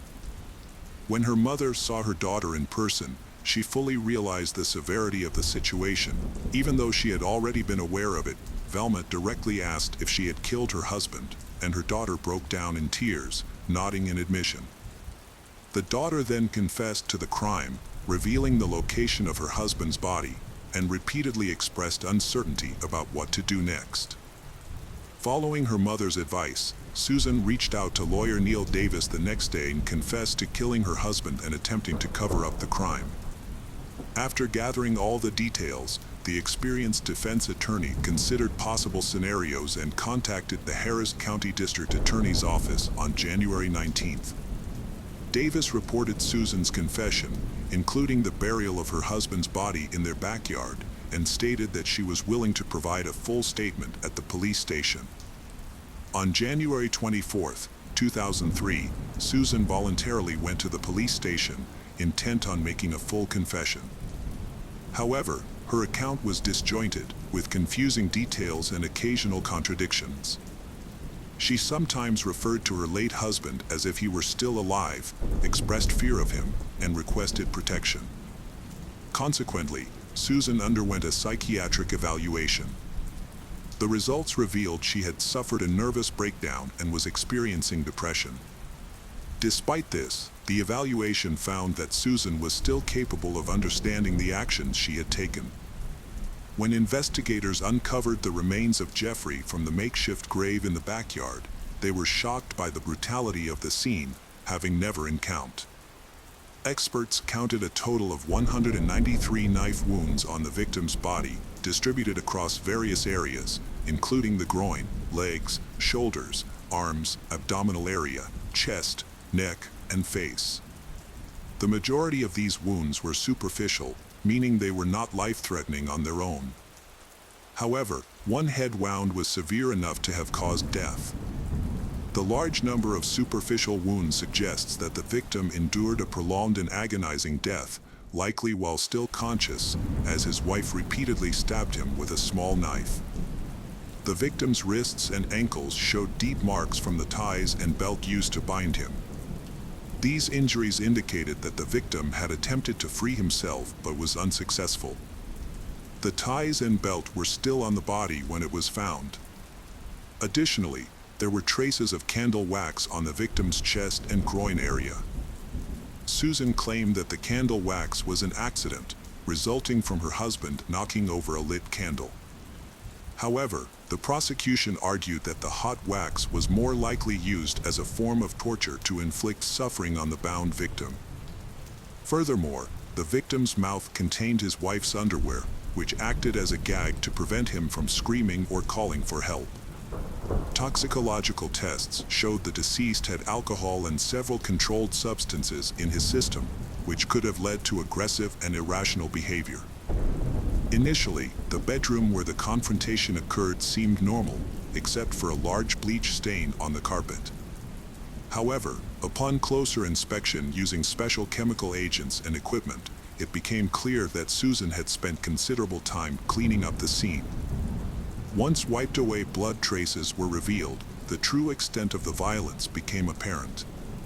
Blood was found throughout the room, including on the ceiling, and the mattress was saturated with it. The trial began in late February 2004, with Susan having already spent a year in custody. Her children were being cared for by her parents and sister Cindy. Her lawyer was well prepared, having worked extensively with Susan to build her case. During the trial, Susan frequently broke down in tears as she recounted the events of that horrific night and the abuse she suffered leading up to it.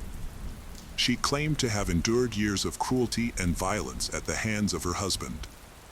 The defendant, Susan, claimed that on the evening of the incident, her husband returned home from training in an agitated state. He began demonstrating boxing techniques to their 5-year-old son, Bradley, and said the boy would also take up boxing. When Bradley refused, his father hit him in the face. Susan put the children to bed and then tried to have a serious talk with her husband, urging him to seek help at a clinic. However, he became angry, grabbed his keys, and tried to leave. Susan attempted to stop him, which led to a struggle that caused injuries to her palms and wrists. According to Susan, her husband then struck her, causing her to fall and momentarily lose her bearings. After regaining composure, Susan saw her husband Jeffrey holding a knife, but her testimony became inconsistent. Her lawyer argued she was in a state of affect, leading her to seize the knife and strike Jeffrey. Susan claimed she secured him to a cart with ties and a belt after the confrontation, and candle wax accidentally landed on his body. However, the defendant had no explanation for why her underwear was found in the victim's mouth. In contrast, the prosecution presented a more convincing and logical case. Expert testimony revealed that the victim's wrist and ankle wounds were inflicted before death, likely as part of a ruse to restrain the victim. This also provided a plausible explanation for the gag in the victim's mouth. Additionally, the angle of the injuries suggested that the perpetrator was positioned on top of the victim, rather than struggling with him, which would have resulted in different injury patterns. All the cuts on the victim were inflicted from the front, indicating that the attack occurred while he was lying on his back, unable to move. It was unclear whether Susan had planned her husband's murder in advance and intentionally used the pit he dug for a fountain as a makeshift grave. Prosecutors, however, suspected that she had carefully orchestrated the crime, motivated by the potential insurance payout. The case drew widespread media attention, with Susan being labeled the blue-eyed butcher or blonde meat grinder by the press. Jeffrey's family demanded the harshest possible sentence, while many of their neighbors felt sorry for Susan, recalling instances where she had bruises that she attributed to her own clumsiness, but which may have been signs of physical abuse. Prosecutors initially sought a life sentence for Susan, but later reduced their request to 45 years in prison. In March 2004, she was found guilty and sentenced to 25 years. She showed no emotion when the judge delivered the verdict, appearing detached from the proceedings. A year later, her lawyer's attempt to appeal the decision was rejected. In 2008, Susan and her defense team filed another appeal, which was influenced by new testimony from a previously unknown witness. Misty McKell, wife of former NFL champion Steve McKell, was a key witness. She had a lengthy relationship with Jeffrey Wright in the mid-1990s and was briefly engaged to him. However, she suffered physical abuse, humiliation, and cruel treatment from Jeffrey, leading her to end the engagement and cut ties. Following this new information in Jeffrey's testimony, Susan's prison sentence was reduced to 20 years. She became eligible for parole in 2014 at age 38 but was denied. A second denial followed in July 2017. After 16 years in prison, Susan Wright was released in the winter of 2020 at age 44. She was met by reporters and photographers, causing her to break down in tears and ask to be left alone. Her trial received extensive media coverage, including a broadcast on court TV.